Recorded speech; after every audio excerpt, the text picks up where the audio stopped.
We're going to do something different tonight. We're going to be looking at material that will be quite damaging to Islam, and that's the whole intention. I make no apologies for that. I've spent 30 years confronting Islam, 20 years in London, doing it weekly at a place called Speaker's Corner.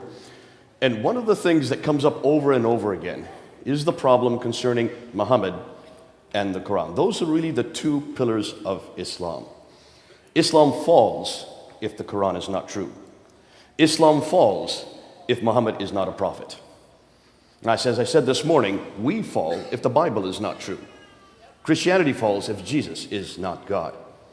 So on the same token, we're going to be asking these questions concerning Islam. What exactly, or who exactly is Muhammad? And what is the Quran? Where did it come from? So let's go ahead. Now, just so you know, everything that I put up on the screen is on PowerPoint. I'll be following the PowerPoint. That will be available on the church website, so you can pull it down. Any of you can have access to this website. Don't feel you have to write or keep up with me. I go too fast. But let's go ahead and let's see what the Muslims claim. What they claim is, first of all, that Muhammad is the last and the greatest prophet. They would say that all the other prophets that came before, every one of them had problems. Therefore, God finally gave his final revelation to Muhammad. He is the greatest, the seal of all prophets. They would say that the Quran was his revelation, sent down only to him, and is the final and greatest revelation. So every other book that has gone ahead has been corrupted. And so when you look at these two books, they would say this book, though we call it a revelation, has been corrupted. This comes and seals it. It is the final revelation. If there's any contradiction between these two books, this one always is the one that abrogates the other. And that's found in two references in the Quran, in Surah Ayah 106 and Surah 16, Ayah 101. That which we give, mansuk, we give something better, nasik. Nasik abrogates the mansuk. So if there is any contradiction, this is mansuk, this is nasik. This is what destroys, according to Islam, anything that disagrees with the Quran. Therefore, Islam is the final religion, based on Muhammad's life and sayings, which is known as the Sunnah. Everything he did, everything he said is the Sunnah. He is the example for all peoples, in all places, in all times. And the Quran, his teachings. Now, conclusion, Islam is therefore completely dependent on both Muhammad and the Quran. So, let's go ahead and investigate both Muhammad and the Quran and see if indeed the Muslims are correct. This is what Muslims have told us, and this is what I'm going to do now is just look at the classical account. What do Muslims say concerning Muhammad?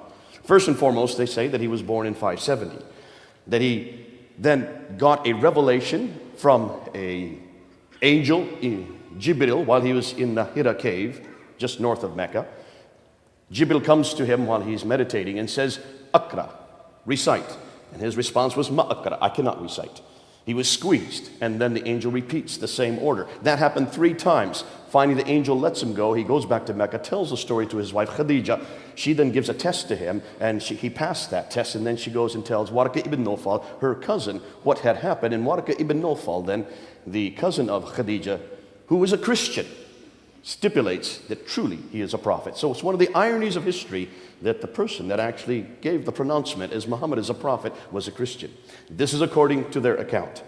In 610 then, those revelations started coming, and if you look at the Quran and you just basically put it in half. Now this Quran, because it's in Arabic, it starts from the right and goes to the left. So for if you just split it in half, the first part of the Quran, or what we know as Medina, and the second would be Mecca, the name of the 2 cities where he lived. So this would be Mecca, though it's the latter half of the Quran. This would be Medina, though it's the first half. Confusing, isn't it? Just turn it upside down and you get the right sequence. But it basically says that this part, the latter part, was revealed between 610 and 622, the first 12 years. In 621, he was woken up in the middle of the night, told to get on the back of the winged horse called Burak there in Mecca, and he flies up to Jerusalem, where in Jerusalem, on the rock, where the Dome of the Rock is built, he then ascends the 7 heavens, meets Allah. Allah tells him to pray 50 times a day. He says, okay. He comes down 2 heavens to the 5th heaven. He meets Moses. Moses says, how many times did he tell you to pray? And he said, well, I was told to pray 50 times. He said, no, go back up and see if you can get it down. So he goes back up to the 7th heaven, gets it to 45, comes back to Moses. No, still too many. So he goes back and forth, bouncing between Allah and Moses, and brings it down from 45 to 40 to 35 to 30, down to 15, down to 10, finally to 5 prayers. Once he gets it to 5 prayers, then Moses, okay, that's enough. So it's Moses that actually stipulates how many prayers Muslims are to pray a day. Comes back down then to Jerusalem, gets back on the Buraq, the wing horse, and flies back to Mecca. That's called the Miraj. That happens in 621. In 622 then, he then moves from Mecca up to Medina. That's called the Hijrah, the Exodus, with about 80, some say as many as 200 followers. And that is because of the problems he's having in Mecca. And then from 622 to 632, the last 10 years of his life, he receives the Medinan material, which is all the first part of the Quran. This material here. Now, there are some Meccan references in Medinan, and there's also some Medinan in the Meccan, but rule of thumb, that's Meccan, that's Medinan. Then from 630, he then goes into Mecca, and he takes over Mecca. He then controls all that central part of Arabia, called the Hijaz, and he dies in 632. Suddenly, some believe he was poisoned. From 632 to 634, Abu Bakr then takes over, rules for 2 years. He dies peacefully. From 634 to 644, Umar then takes over, and he is one of the ones that moves out and starts confronting and basically conquering many of the great cities of the Levant. He conquers Basra, he conquers Baghdad, he conquers Damascus, he conquers Jerusalem, and he conquers Cairo. So the 5 great cities of the Levant are now under Arab control. You notice I'm saying Arab control, not Muslim. You'll see why. That happens under the time of Umar. So by 642, the 5 great cities of Levant are now under Arab control. 644 to 656, Uthman then takes over. And Uthman, the 3rd caliph, is important because it is he that actually compiles the Quran. It is he that's given that responsibility. He realizes that there were a number of different variations on the Quran. So he tells Zayd ibn Thabit, who is the secretary of Muhammad, to then rewrite the Quran and to correct it if it needs be, if there's any difficulty, then to use the Qurayshi dialect. And he's given 3 other men to help him, Zubair, Alas, and Harith, and the 4 of them rewrite the Quran and create what we know as the canon of the Quran. That's when the Quran was finally written down, 650, 18 years after Muhammad. The Quran had not been written down when Muhammad died. It was finally written down at the time of Uthman. Very important, 650. Keep that date in your head. 650, mid-7th century.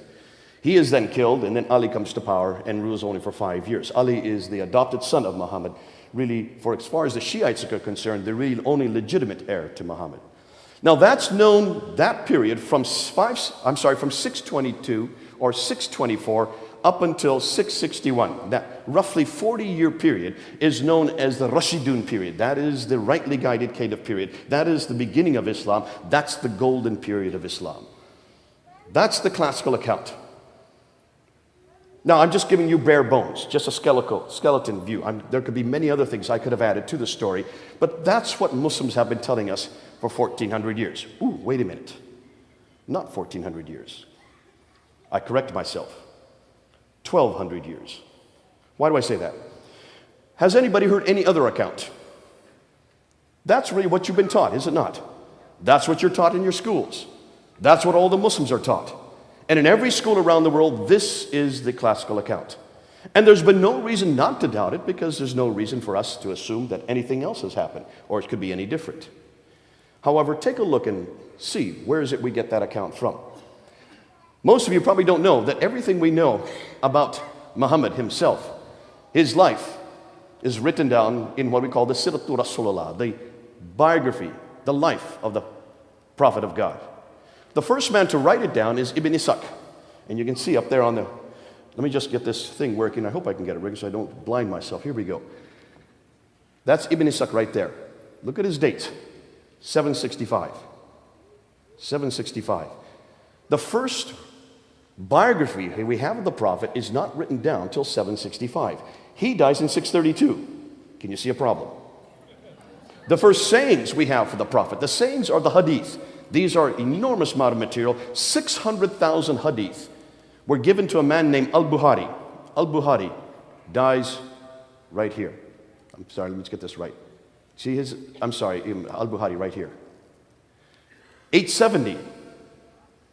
The first hadith are written down by him. Oh, let me back up. Hold on a minute. Did I say Ibn Ishaq is the first one to write down his biography? That's true, but we don't have any of Ibn Ishaq's material. We're dependent on this man right here, Ibn Hisham, 833. He was a student of Ibn Ishaq. He then takes what Ibn Ishaq has given him, and he throws out what he doesn't like and only retains what he likes. So the only thing we know about Muhammad comes from Ibn Hisham. His date is 833. Muhammad died in 632. Can you see the problem? The first sayings, these 600,000 akhbars that are given to al-Bukhari, he is then to whittle away that which he doesn't like.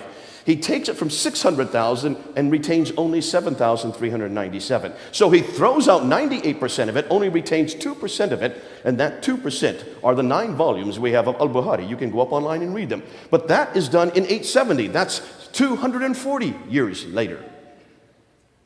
Then if you want to talk about the tafsir, to understand this book, you need commentaries. And the commentaries are first written down by Al-Tabari. And Al-Tabari is right there, 923. The first tafsir we have, written by Al-Tabari. Now, many other tafsirs that come after that, you have Baidawi, Zamakhshari, Suyuti, and many others. But the first one is Al-Tabari, 923, 10th century. So, put this in perspective.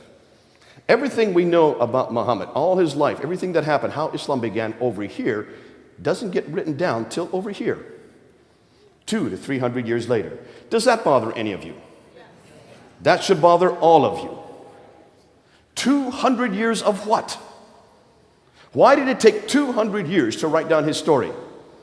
Why did it take over 200 years, 240 years to write down his sayings? And where did they get it from? Who are these people? Did they ever know Muhammad? Not one of them knew Muhammad. Al-Bukhari from Bukharistan. Bukharistan is in present-day Iraq. Al-Tabari from Tabaristan. That's in present-day Iran. These were people that lived hundreds of miles away and hundreds of years later. So what were they dependent on? Well, they were dependent on what we know as oral tradition. Now, let's look at Jesus.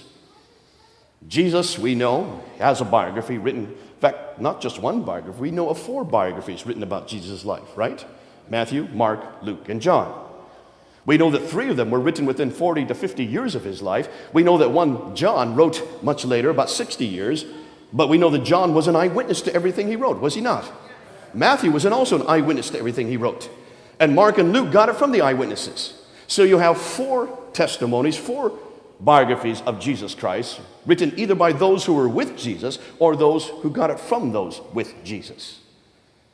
We know that all the New Testament was written by the first century.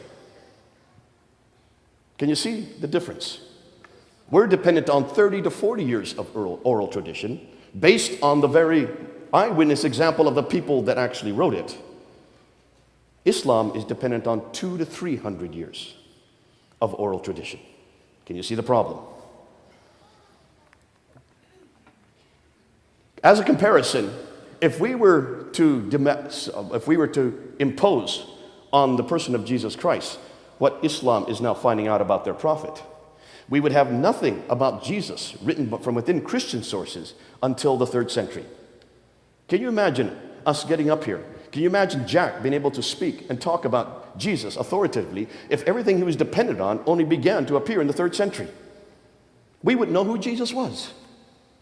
And why would we trust it? Yet this is something Muslims have not acknowledged. So the Western world, especially the secular scholars, are now asking 2 things. And they're coming up to 2 suppositions. Islam, as we know it, they say, did not exist in the 7th century, but evolved over a period of 200 to 300 years. And the Quran probably was not revealed to one man in 22 years, but likely evolved over a period of 50 to 100 years. Their conclusion? The history of Islam, at least from the time of the Caliph Abdul Malik, he ruled from 685 to 705, and before is a later fabrication. Now that's a huge amount to say. But we're going to prove that now tonight. We're going to show you why that's so damaging and what we're now finding. Their concern is this. If so much of the history of early Islam was written down so late, then why did it take so long to write it all down? Were these people not literate? Yes, they were. Remember, By 642, they had taken over Basra, Baghdad, Damascus, Jerusalem, and Cairo. Could people not read and write in Damascus, Jerusalem, Cairo, Basra, Baghdad? Were these not great metropolises? Did they not have a library in Alexandria that was destroyed by fire in the 5th century? Certainly these people could read and write. But more than that, they started moving right across North Africa. By 661, they had taken much of North Africa. They started moving the other direction towards India. And by the end of the 7th century, by the time that Abdul Malik comes to power, they controlled all the way from Spain in the west to India in the east. Are you suggesting no one could read and write in any of those countries? And the Muslims themselves tell us that they can read and write. Because where in the world did this book come from? It's a book. It has words, letters written down. According to Islamic tradition, it was written down by Zayd ibn Thabit. Who was Zayd ibn Thabit? He was a secretary of Muhammad. How can you be a secretary if you can't read and write? They themselves tell us that this book was written down in 650, under the time of Uthman. So you can't make up that excuse, though Muslims are trying to make up that excuse now. You can't make up that excuse. And where did the biographers get their material from?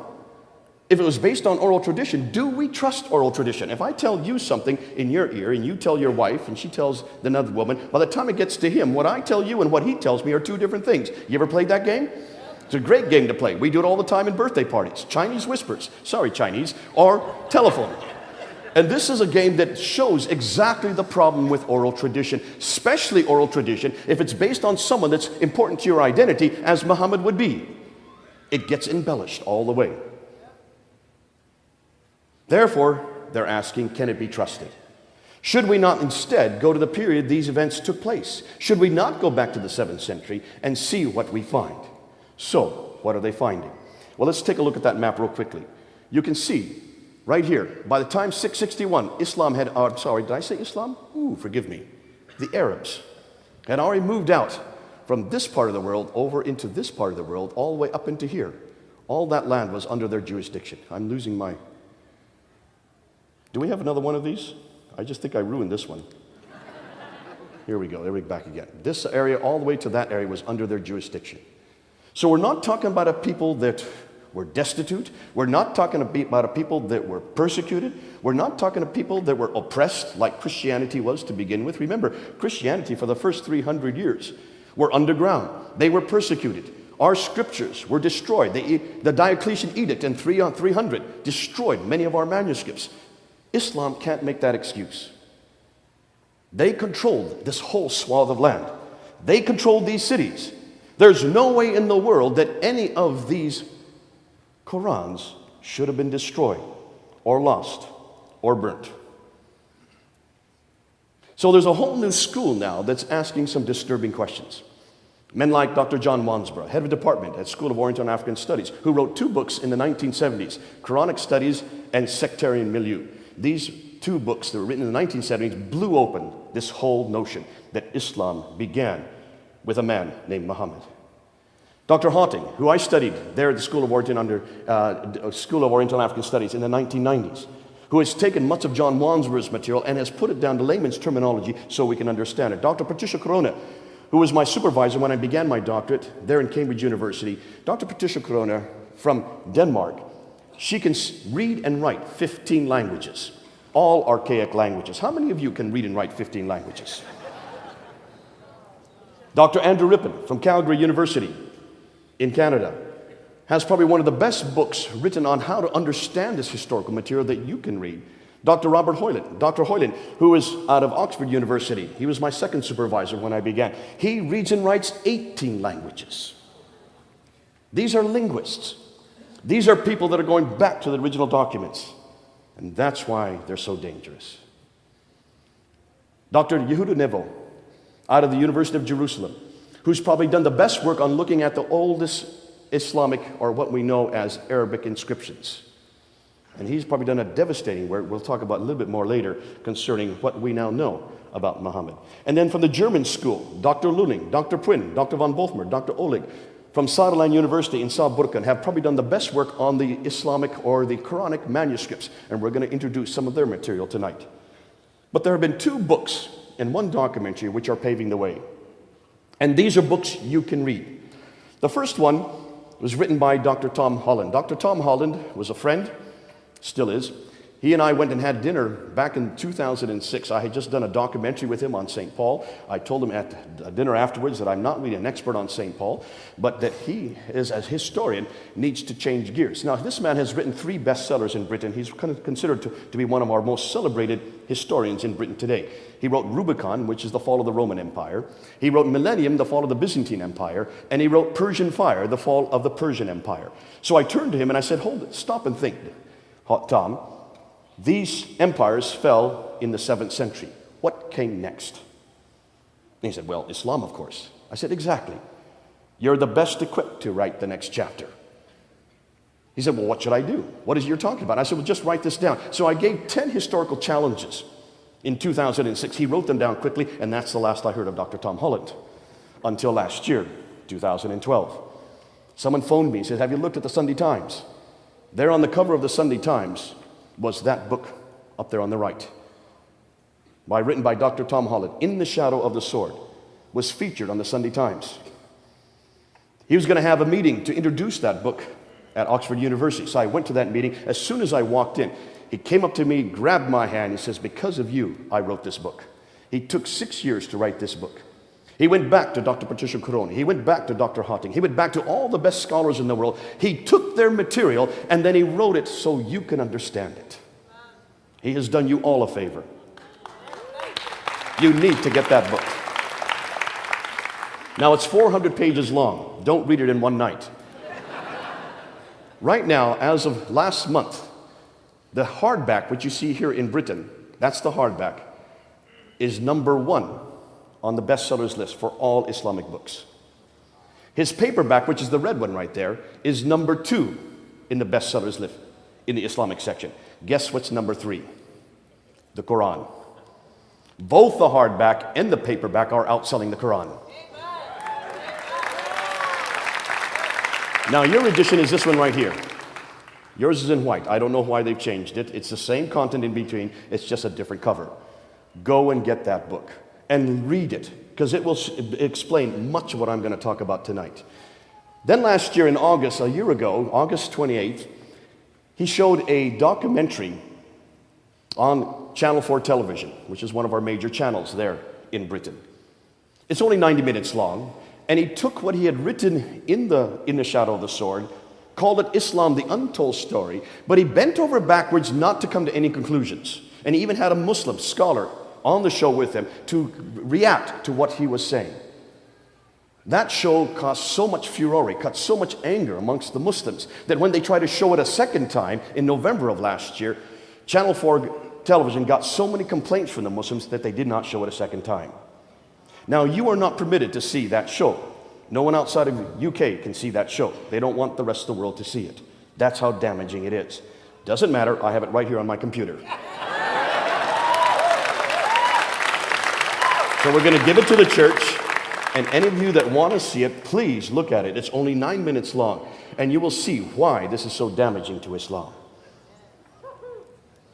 Now, another man is Dr. Dan Gibson. Dr. Dan Gibson is an archaeologist. His father was an archaeologist. His grandfather was an archaeologist. He grew up in an archaeological environment, and he decided to move to the Middle East, and for the last 20 years, he has been living amongst the Bedouin, moving around the Middle East and looking at all the geographic places that are mentioned in the Quran. When you look at the Quran, you will see there are many geographical locations. And he came out last year with this book, Quranic Geography. Now, you can buy the book if you want to, but just go up online and order the PDF. It only costs $15. Get it, look at it, and see what it says. Because this book is going to do damage, enormous damage, to the emergence of Islam. And you'll see why. I'm going to share some of that material tonight. But let's go through and find out what these Orientalists, what these revisionists are finding. Take a look and see up there on the screen what they're finding. First of all, what they now find is that the first Arab inscription referencing Muhammad is not till 691. We hear nothing about Muhammad from any Muslim sources until 691. Muhammad died in 632. It takes 60 years before any Muslim or any Arab refers to his name. That's curious. Secondly, the first reference to the people called Muslims is not till the 690s. There's no reference at all to anybody called Muslims until 690. Now remember, who is ruling the Arab world in 690? Abd al-Malik. Abd al-Malik came to power in 685, and from 685 to 705, he was the ruler. It is he that introduces Muhammad's name. It is he that introduces the name Muslim. What is the name that these people who were conquering all these cities called themselves? They call themselves Saracens. They call themselves Maghrites. They call themselves Ishmaelites. They call themselves Hagarenes. They call themselves Muhajiruns. What does that mean? A Saracen really is a name for an Arab. The Ishmaelites and the Hagarenes, that's of course their inheritance. They look back to Abraham through Ishmael to Hagar. The Maghrites, that's the place that they come from. And the Muhajiruns are those who are in Exodus, those who are basically roaming, going from one place to another, nomadic. The Muhajirs, the ones who do have an Exodus. Those are the names they call themselves. And in all the documentation we can find from the 7th century, these are the names they call themselves. Not once do we find any reference to people called Muslims until the 690s. That's troubling. There's no reference to any religion called Islam until 691. It is first introduced on the Dome of the Rock in Jerusalem, where Amir is from. It is there on the Dome of the Rock, on the inner ambulatories, that we find the first reference to Muhammad as a prophet. It is introduced by Abd al-Malik in 691, and then introduced on coins in 692. So we have no reference to Muhammad as a prophet, or any reference to Muslims, or any reference to a religion called Islam until 691, 60 years after Muhammad. Now here's the hardest part. The first reference to Mecca is not till 741. Muhammad died in 632. We're going to come back to that. That's so significant. We have to come back to that. And the first biography of Muhammad, as I said earlier, is not till 833. Now, Dan Gibson wanted to look, and he noticed that when you look at the Quran, you will notice reference after reference, about 65 references to geographical locations in the Quran. And what was interesting, 9 places are named, and the 3 that are named most often are the place called Ad, the people of Ad, 23 times, the people of Thamud, 24 times, and the people of Midian, 7 times. But these people in Ad, and these people in Midian, these people of Thamud are not anywhere near Mecca. Mecca is down here. These people all live up here, 600 miles further north. So if these people are being referred to all the time in the Quran, why is it they're not close to Mecca, where they should be? They're much too far north. We've got a problem with Mecca. There's only one reference in the entire Quran to Mecca. I don't know if you know that.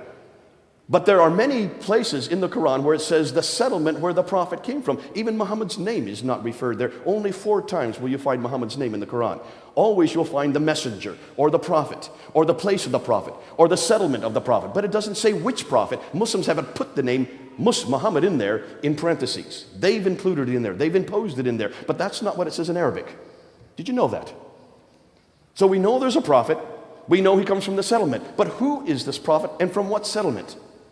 That's what we're trying to ask. When you look at Mecca, you will see it also has many problems. According to the Quran and according to the traditions, it mentions this settlement where the prophet comes from is in a valley, has a parallel valley, has a stream going through it with a pillar of salt right outside of it, from which the prophet would go past in the morning and come back in the evening. The pillar of salt, that of course, is the wife of Lot. With fields, trees, grass, clay, loam, olive trees are there in this settlement. And that mountains are overlooking the Kaaba. It refers to the Kaaba. But take a look at Mecca. Mecca has no valley. It's a plain. It has no stream. It only has one well, the Zamzam well. There is no pillar of salt anywhere near it. That's 600 miles further north. There are no fields. There is no trees, grass, clay, loam. There are no olive trees. There are no olive trees in all of Arabia. The only olive trees you'll find are around the Mediterranean, 600 miles further north. Mountains overlooking the Kaaba, the closest mountains are 5 kilometers away. There's a problem. Mecca is not in this valley. It has none of these listed above because it is too arid and too dry. Why hadn't anybody noticed this before? The Kaaba that is mentioned, we are told that it resides in the mother of all settlements, but doesn't say where that settlement is. Tradition tells us it is where Adam and Eve were cast down to in Surah 7, Ayah 24. And Muslim tradition tells us that that reference is referring to Mecca, but it doesn't say so in the Quran. That comes to the traditions that are written in the 9th and 10th century that say it's Mecca. And if that is the case, that means Mecca is the oldest city in history if Adam and Eve were sent there. According to the traditions, it's in Mecca that Abraham, I had no idea Abraham lived in Mecca, but that's what the traditions tell us, that Abraham lived in Mecca and that he rebuilt the Kaaba along with his son Ishmael. It's traditions that tell us that Mecca is the center of trade, north, south, east, and west. And that's where the trade route theory comes up. We know about the trade route theory because some of the Westerners actually were the ones that constructed it. But take a look at the trade routes in the 7th century. This is a map from the 7th century looking at all the trade. And take a look. That question mark is where Mecca is.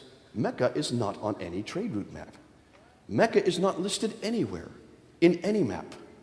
There's no reference to Mecca in any documentation from the 7th century. Take a look and see what is listed. Petra. Petra is the center of the trade, right up there. Mecca should be right there. There's a big question mark there, where Mecca is today, but not on any trade route. And take a look at the trade route. This map here, Dr. Patricia Corona looked at, and I hope this, I'm having a little bit problem with my pointer, but see if this works. All the trade was coming from India and China over in here. And of course, they could have gone this direction to get over to the Mediterranean world, but you have mountains. They have the Himalayas and the Hindu Kush. So they had to take the trade across the Arabian Sea here from the western coast of India. And usually they went up through the Persian Gulf, then over into the Mediterranean world. But then there were big wars between the Sassanids, who were the Persians, and the Byzantines, who were the Christians. And they were warring at each other for about 200 years in the 5th, 6th, up to the 7th century, which meant that all the trade had to be redirected down through the Arabian Gulf, Arabian Sea, over to Aden, down here in the south. Taken off board ship, and they went across on this line, going right up through Najran, Sana, up to Taif. Then, according to Islam, down to Mecca, up to Yathrib, which is the archaic name for Medina, and up to Tabuk, Khaybar, and on up to Gaza in the north. That's the trade route theory. Have you all heard this theory before? Every Muslim tells me about this theory, and every Orientalist has said that's the trade route theory. That's what made Mecca rich. My 10-year-old son saw a problem with that theory. See if any of you can see a problem. Don't look at me, look at the map. Do you see a problem? Does anybody see a problem with that theory? Mr. Navy man, you should know it right away. There you go, the Navy man gets it. There's a sea going right up the west coast. Why didn't they keep it on board ship? That's 1,250 miles by sea. Remember, Dr. Patricia Crone found that you can go 50 miles by land for the same price as 1,250 miles by sea. It's much cheaper to go by sea. That's why we even do it today. All the cars that you're driving out here that are Toyota, that are, all the other products that are coming from China do not come overland, they all come by sea. Because it's prohibitively expensive to take it overland. You've got to protect it. You've got to maintain the camels. You've got to feed them. You've got to also make sure that no dacoits come and destroy your goods. Therefore, why in the world would they take all their goods off board there at Aden? Patricia Corona asked this question in the 1980s, and she wrote a book in 1987 called Meccan Trade and the Rise of Islam. She wrote it while she was head of department at Cambridge, at Oxford University. That book, read it. Basically, she asked a very good historical question. If there was trade going across there, why is it no one took a look at this map? Because right there in Taif, the trade route comes down off the plateau. All of these places, Najran, Tabuk, Khaybar, Taif, Yathrib, they're all on the western plateau. Mecca is not on the western plateau. It's off the western plateau 1,000 feet. From Taif, you have to go down 1,000 feet to get Mecca and then come back up 1,000 feet to get to Yathrib. Why had no one noticed that before? She said, this doesn't make any sense. So therefore, reading and writing 15 languages, she went back to all the original documents. She went back to all the trading documents from the 2nd, 3rd, 4th, 5th, 6th century. She went back to all the historical documents. She went back to Cosmas, to Theodoretus, to Herodotus. He went back to all these historians who were writing in around this part of the world, and she noticed that they all refer to trade going all the way to India, but the trade was all coming from here, in Africa. It was the Eritreans. It was the Agilus. The name that comes up over and over again is Agilus, the capital of Eritrea at that time. They were in charge of the trade. Why? Because they love boats. Arabs don't like boats.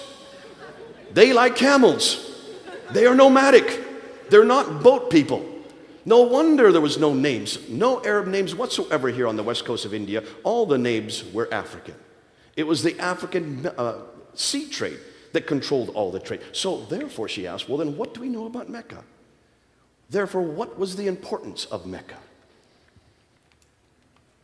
She scoured all the books. She couldn't find any reference to any place called Mecca until 741. 741. Muhammad died in 632.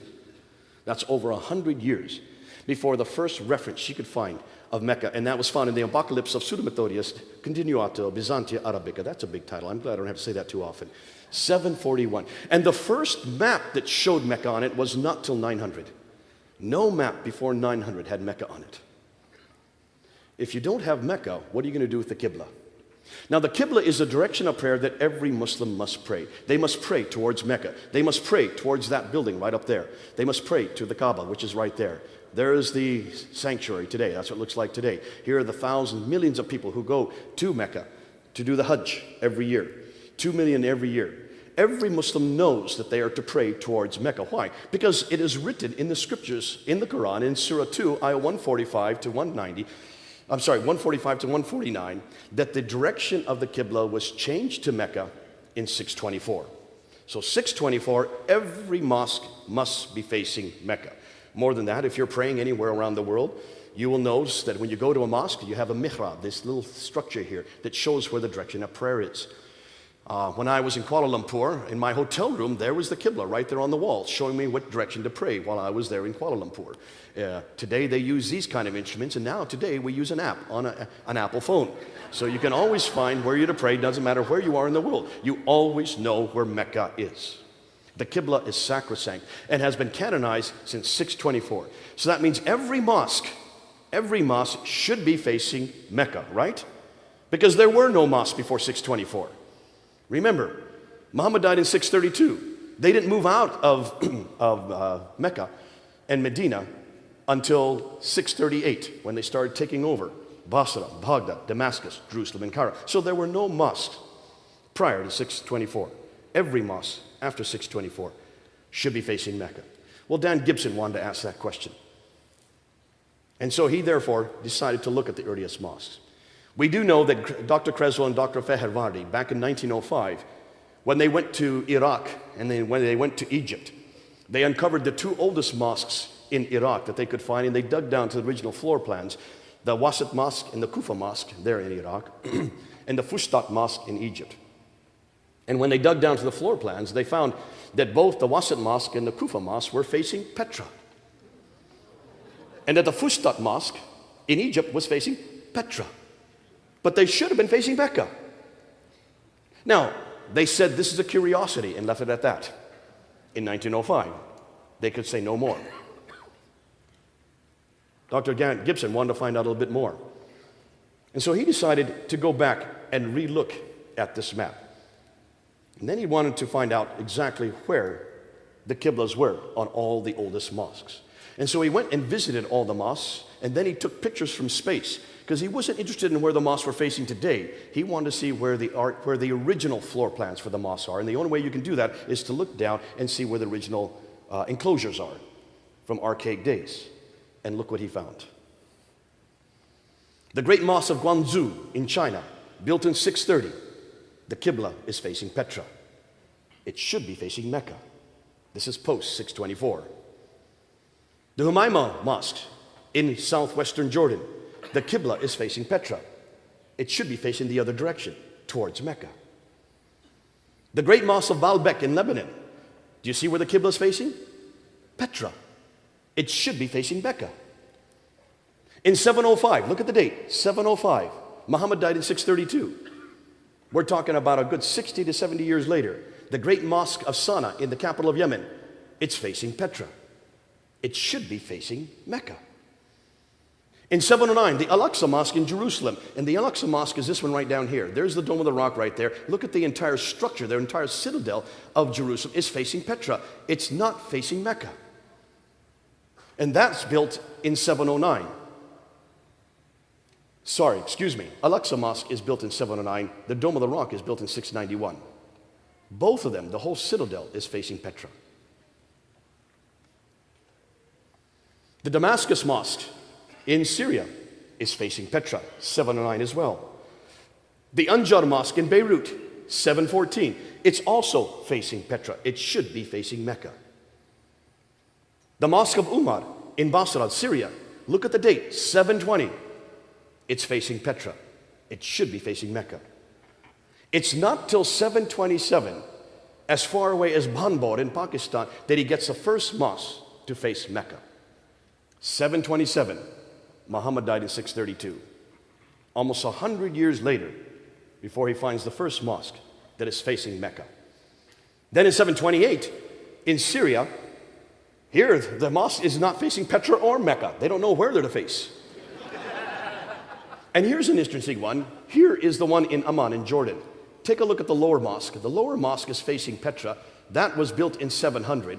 Then it was rebuilt up here. Another mosque was rebuilt in 740, and this one now faces Mecca. The 700 mosque faces Petra. The 740 mosque up here faces Mecca. Finally, they get it right. But look at the date, 740. The Mushta Mosque in Amman in 743. That's 743, and still it's facing Petra. It should be facing Mecca. And then in North Africa, it looks like they don't know where they're to face, because almost all the mosques in North Africa, this one in Tunisia, is not facing Petra or Mecca, it's facing directly south. In Cordoba, Spain, again, 784, it doesn't know where to face. It's facing, again, neither Petra or Mecca. Here's another one in Tunisia, in Karaoun, in 817. It's neither facing Petra or Mecca, it's facing somewhere south. So what is his conclusion? Every mosque, up until 725, every mosque in the first 100 years is facing Petra. And then for the next 100 years, between 725 and 822, 12% are facing Petra, 50% are facing Mecca, 38% are facing parallel. It takes them to 822 to finally get every mosque to face Mecca. Takes them 200 years to finally get it right.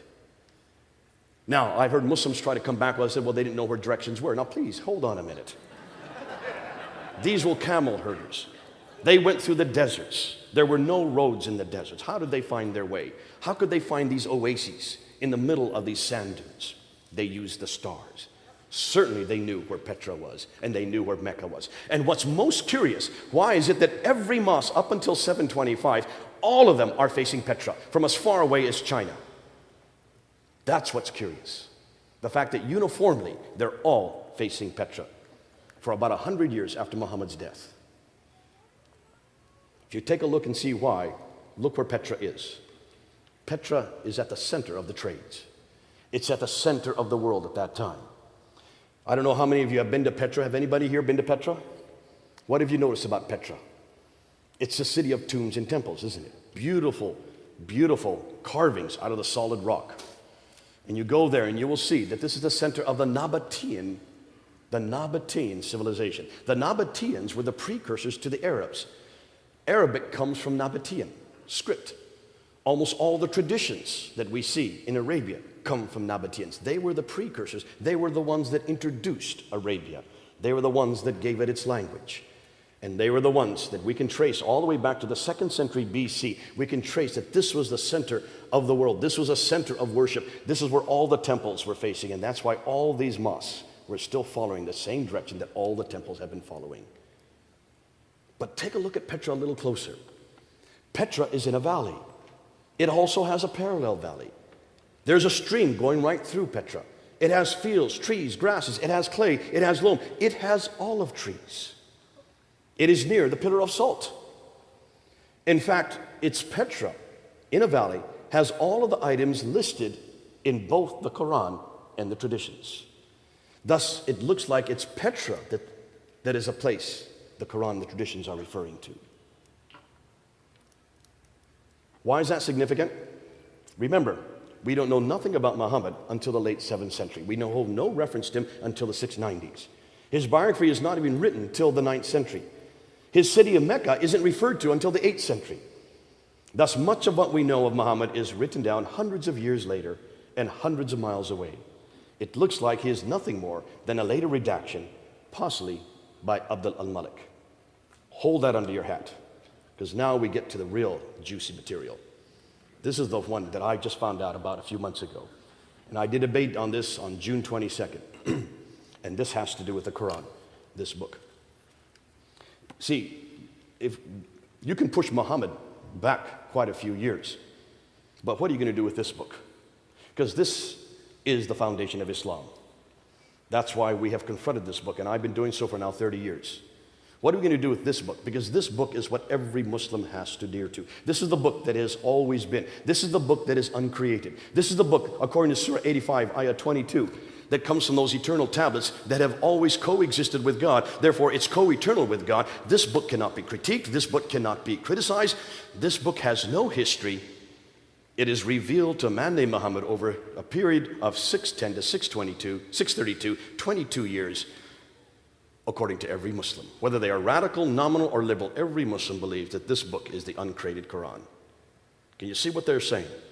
The Quran is the greatest wonder among the wonders of the world. This book is second to none in the world according to the unanimous decision of the learned men in points of diction, style, rhetoric, thoughts, and soundness of law and regulations to shape the destinies of mankind. That's in the hadith, the Mishkat al-Masabi, which is a compilation of the 6 most authoritative hadith.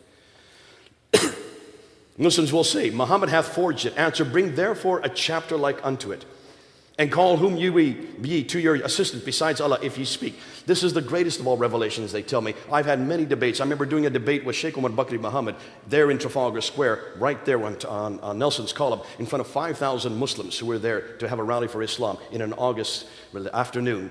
There, back in the 1990s. I got up, he asked me to come up onto the plinth with him. Sheikh Umar Bakri Muhammad is probably the most radical cleric there is. And we had a debate, impromptu debate for about 45 minutes in front of all these thousands of Muslims on the Quran itself. And after about 45 minutes, he finally turned to me and he said, well, listen, if you don't like the Quran that much, then bring therefore a chapter like it. Show me anything that can equal this book. And I took out my Bible and I opened up to Psalm 23. And I just started reading Psalm 23. And I started reading it, they turned off the microphone. So I spoke up, I went to the edge of the plinth and I used my speaker's corner voice, which is pretty loud. And I finished Psalm 23. I turned towards the Sheikh. I said, you show me a chapter like that. Show me any chapter that can equal Psalm 23. And I could have gone to Psalm 1 or Psalm 2 or any of the Psalms. I could have gone to 1 Corinthians 13. I could have gone to Matthew 5, Matthew 6, any of my favorite chapters. And you will find that many chapters, many verses are superior to the Quran. So when it happens to you, you say the same thing. Yet for today, what we need to ask is, this is what the Muslims claim. It is the greatest of all revelation. It has never been created. That means every word, every letter that's in this book, in the Arabic, is the same that's there in heaven on the tablets. It has no history. It has no human intervention. It was sent down, word for word, by Jibril to a man named Muhammad who could not read or write. That's curious. And finally written down 18 years after Muhammad was dead. That's even more curious.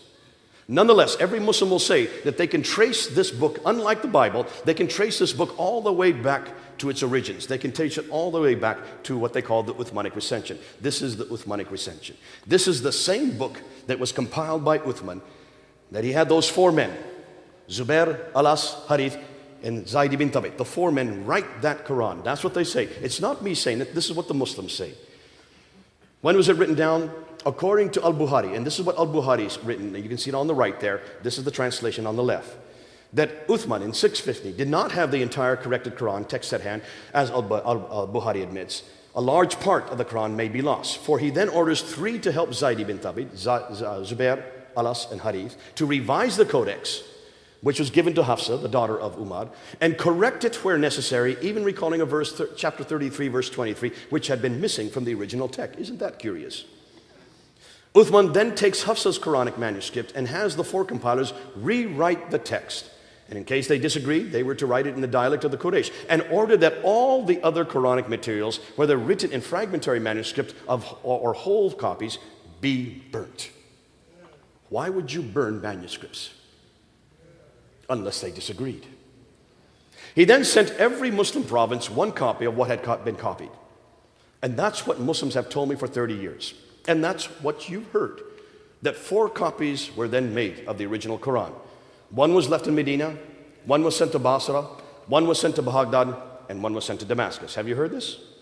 Every Muslim will tell you this.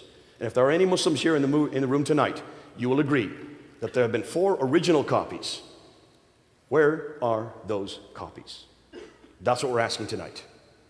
Where are those copies? And I've asked this for 30 years, and in every debate I've asked, where are those copies? Now, Muslims always tell me that two of the copies still exist today. One is called the Topkapi manuscript, which is in the Topkapi Palace, there in the Topkapi Museum in Istanbul, in Turkey. And the other is called the Samarkand manuscript, which is in Tashkent, in Uzbekistan. This is the Topkapi manuscript, and there's a picture of it. The Topkapi manuscript. If you look up on the screen, you will notice, if you look carefully, you can see some blood stain right there. See some blood stain on it right there? That, according to Islamic tradition, is the blood stain of Uthman. He was reading it, and while he was reading, he was killed, and that's his blood on the copy. So this is an original Uthmanic recension. This is what every Muslim tells me. And if there's any Muslims here tonight, please tell me I'm wrong. Because this is what every Muslim has told me. This is the original copy. In Turkey, in Istanbul. And there's been no reason for me to disagree, because I've never been able to look at it. None of us have been able to do any study on it. We can't do any forensic testing. I'd love to do some accelerated mass spectrography. I'd love to be able to do some carbon testing on it, dating it to make sure that this is from the 7th century. We're not able to touch it. No one can touch it. This is the other one, the second one, the Samarkand. There's a picture of it up on the wall. The Samarkand is in Tashkent. That, according to Muslims, is the second manuscript. These are what they known as the Uthmanic recensions. Now, since no one has been able to look at it, of course, there's been a problem. We've just had to take them at their word. That wasn't until 2002. In 2002, two men in Turkey were then given access to this manuscript and also to the Tashkent manuscript. These two men are known as Dr. Ekmeledin Ihsanoglu and Dr. Tayyar Altıkılıç. The reason they were given access to it is because they are the ones that actually control those manuscripts. They live in Turkey. Dr. Tayyar Altıkılıç is the world's scholar, leading scholar in Quranic studies, ex-president of Turkish Religious Affairs, deputy in the Turkish parliament. He was given access to it in 2002, and for 5 years, he was able then to look at it from 2002 until 2007. I was only given his response. I was only given their response in May of this year, and here it is right here. This is 83 pages long. Actually, it's a 1,000-page book that they finally wrote. I only found out about this in May of this year. And let's hear what they are now saying. Now remember, these are the only scholars who have been given access to any of these manuscripts. And it's not just these two. I'll go about 4 other manuscripts as well. According to Dr. Ertan Ihsanoglu, he says that the Topkapi manuscript is not Uthmanic at all. Nor do we have any of the copies of these mushafs. These mushafs, that's the manuscripts, date from the later Umayyad period. Dr. Tayyar Altıkılıç goes on, he says there's no serious scholarly work has been done on them. These mushafs date from the early mid-8th century.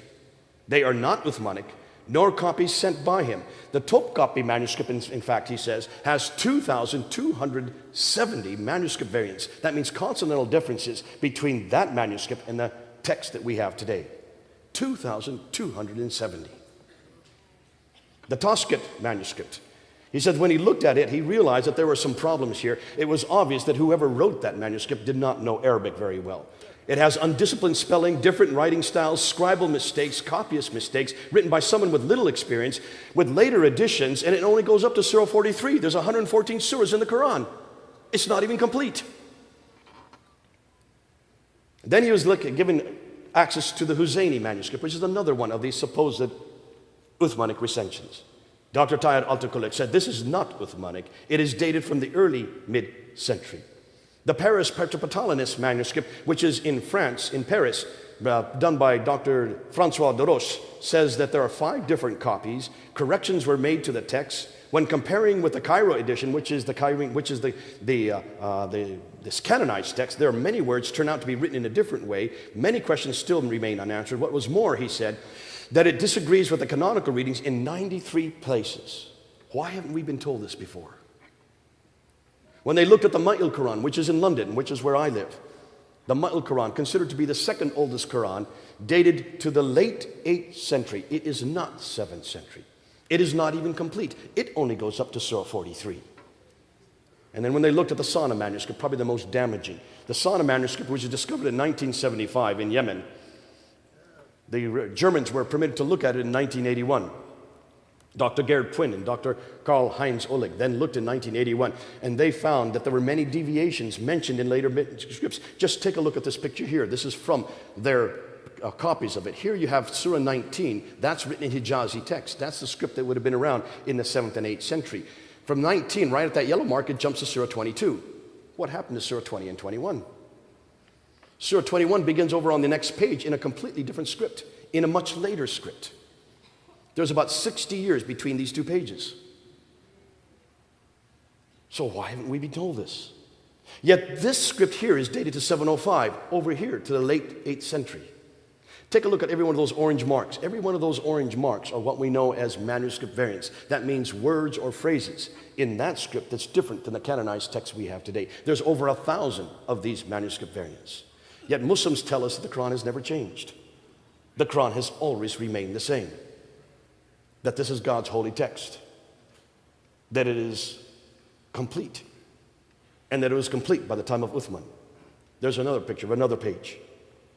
When they looked at the palimpsest, now when they noticed that all of these manuscripts are written on skins, animal skins. We know them as parchment or vellum. And when they would write on the animal skins, they would wash it off and then write over top. And if you look carefully, you can see there's some writing underneath. See the writing underneath there? See the writing underneath there?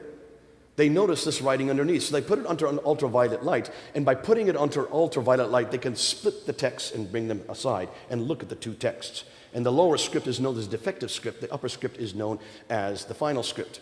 When they looked at the defective script of the Sana manuscript, they noticed that that was from the time of Abd al-Malik, basically the last 2 decades of the 7th century. The upper script was the time just after Abd al-Malik, probably Marwan, or his son, Ibn Malik. And take a look and look at the script, and you will see that it does not agree with the Quran we have today. So what is that telling us? What was exciting is that on the back of every one of these folios, I have pictures of every one of these manuscripts, but on the back I have quoted what the Muslims are now telling us. What you read on the back of this, I can give this out to people if they want to come up and read it afterwards, are what the Muslims are now admitting. They are now admitting that none of the mushafs, none of the manuscripts are from the 7th century. That every one of the manuscripts is from the 8th century. Which means that the first manuscripts that even appear, that even come into existence, don't come into existence until 60 to 70 years after Muhammad. There is no manuscript that's earlier than that. Ooh, I love this. It makes my job a lot easier. Can you see why this is so damaging? Because if the first manuscripts that we see here, all these manuscripts, the Huzayni manuscript, the Paris Petropolitanus manuscript, the Ma'at al-Quran from London, the Sana manuscript from Sana in Yemen, if all of these manuscripts do not appear to the 8th century, then you can see, of course, what this is going to do to Muhammad. This means Muhammad had nothing to do with the Quran. And in one fell swoop, we have destroyed the Quran and Muhammad simultaneously. And what happens to Islam?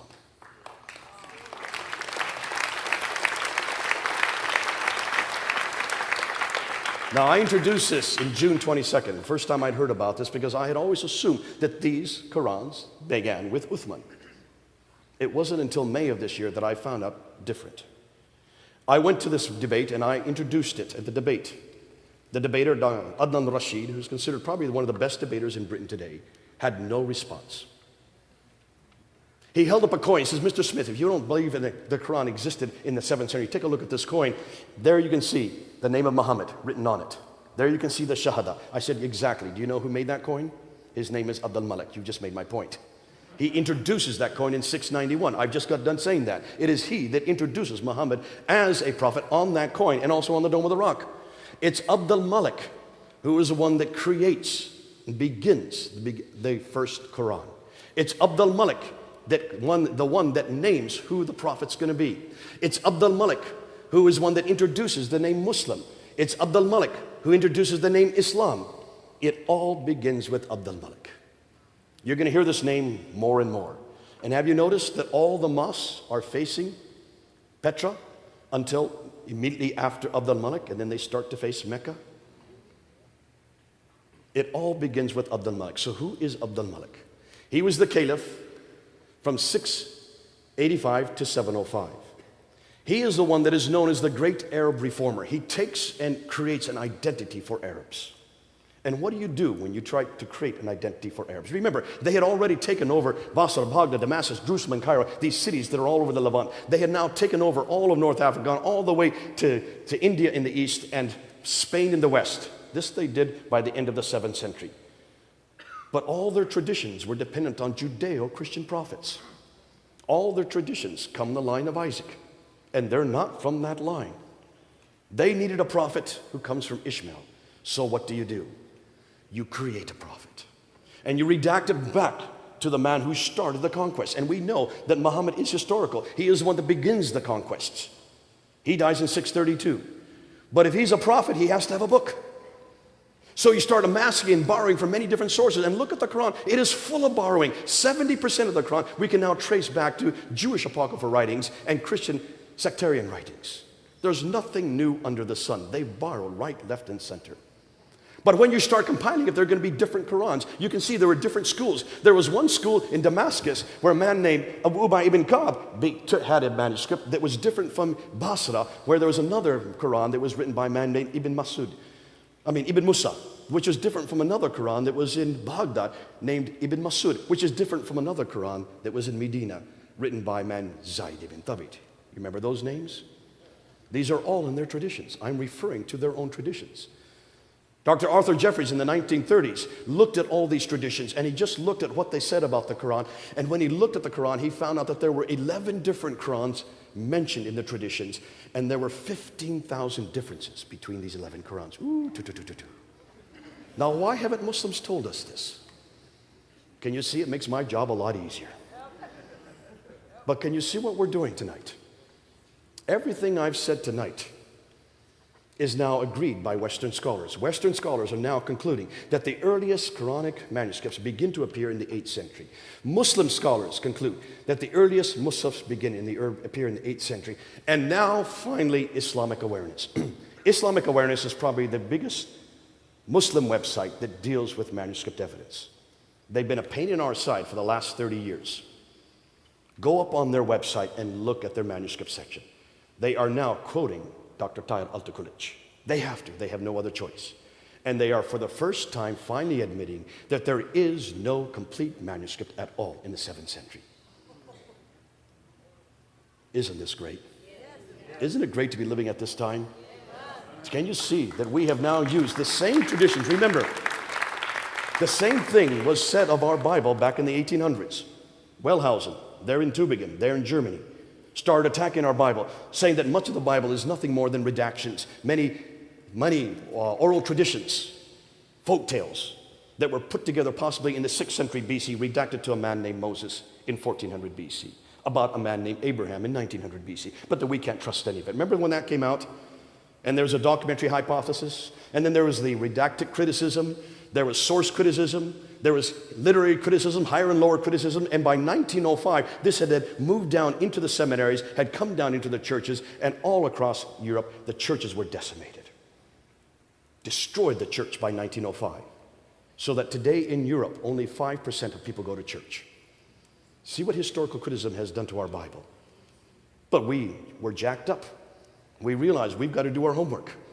And that's why we started looking around and finding artifact after artifact. And God bless the British. They went all over the world and they stole everything they could and put it into the British Museum so we could look at it. And if you come to London, I will take you to the British Museum, and you've got to see all the artifacts in the British Museum from the Assyrian period, the 9th and 8th and 7th century BC, from the Babylonian period, from the 7th and 6th century BC, up into the Persian period that supports 1st and 2nd Kings, 1st and 2nd Chronicles, 1st and 2nd Samuel. Come and see how it supports the book of Genesis, the book of Jeremiah, the book of Daniel. Oh, it's beautiful. All of it using the same criticisms that we've asked of Islam. We can now support almost every. In fact, there has not been one piece of evidence that has now been found that controverts one properly understood biblical statement. That's how good our Bible is. We have passed the test. And if you want to look at the New Testament, Just come and look at what we have now found. We have now found 12 either partial pieces of manuscripts from the 2nd century. We have now found 68 manuscripts from the 3rd century. We have found 46 from the 4th century. You add that up, that's 124 manuscripts that predate the Sinaiticus, the first complete 27-book manuscript there in the British Library. If you look at those 124 partial manuscripts, you can reproduce the New Testament many times over. And that's 300 years before the Quran even came into existence. We have 230 manuscripts that predate the 6th century. That's 100 years before the Quran even came to existence. What did I say came into existence? Oh, excuse me, the 8th century. The first Quran only begins to appear in the 8th century. Ooh, I love my Bible. And it makes my job an awful lot easier. See, we're asking the same questions of Islam that we've asked of our own Bible. We've passed that test. The Bible passed every test. Source criticism, redacted criticism, the documentary hypothesis, every one of them have been answered. And that's why I take my Bible everywhere I go. And I love it when they say it's been corrupted. I just ask 2 simple words, where and when? Where and when?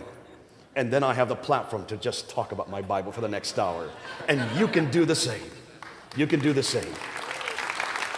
Islamic Awareness has now agreed that all the Musafs, all the earliest manuscripts, that includes the Topkapi, that includes the Samarkand, that includes the Sana manuscript, that includes the Ma'il manuscript, that also includes the Huzayni manuscript, and also the Petropatalus Paris manuscript. Every one of those earliest 6 manuscripts are all from the 8th century. None of them from the 7th century.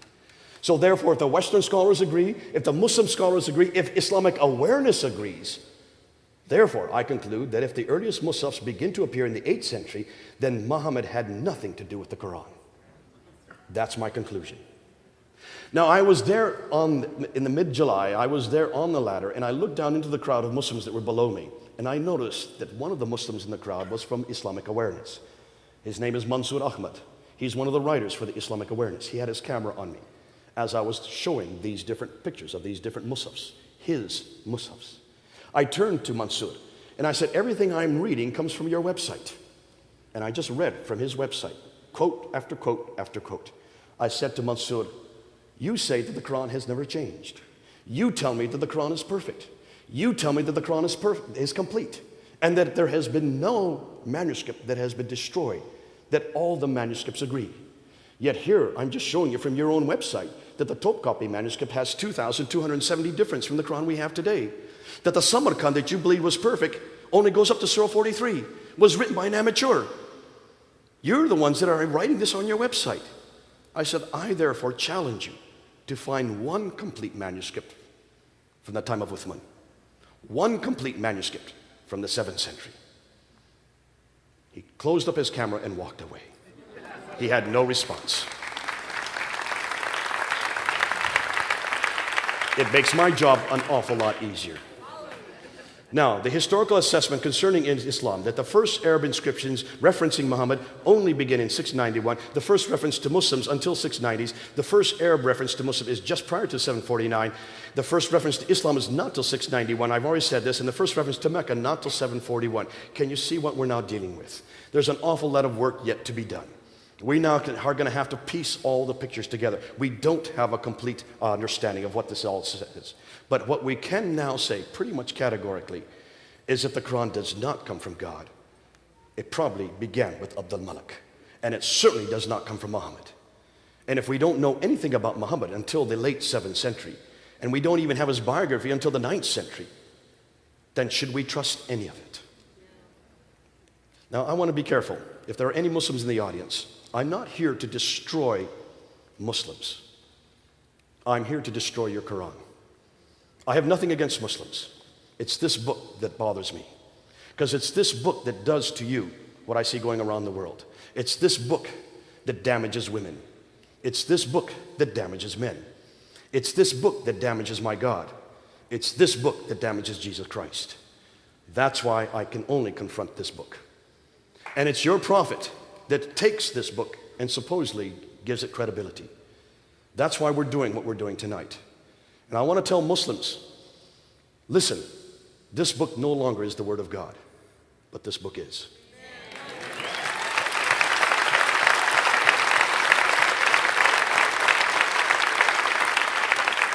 Please don't give up God. Come on home to this God. Please don't give up revelation. Come on home to this revelation. Please don't give up Isa. Come on home to Yeshua, the real Jesus. I love the passion of Muslims. I love the fact that they do love God and they want to obey God. I just want to bring them home to the real God. I love the fact that they are willing to give their lives for their Quran. They don't need to anymore.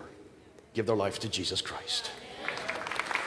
So I ask Muslims in the audience tonight and those who are watching, please, I'm not here to destroy you. I'm here to bring you home. Come on home.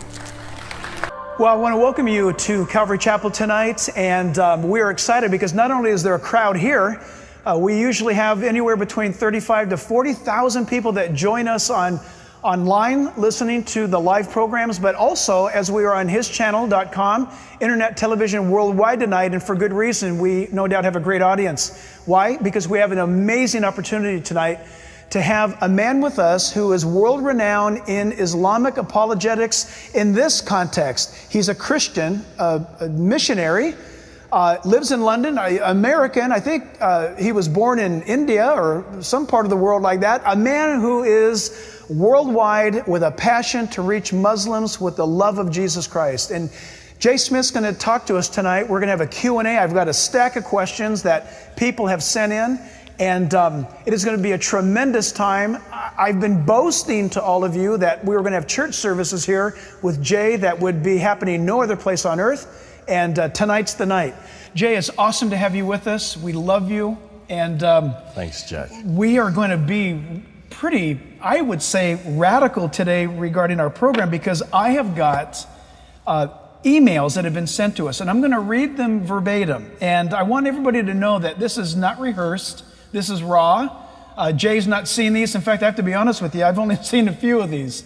And so as we get into this, we put out there an email address that if you had questions on Islam, to send us your question.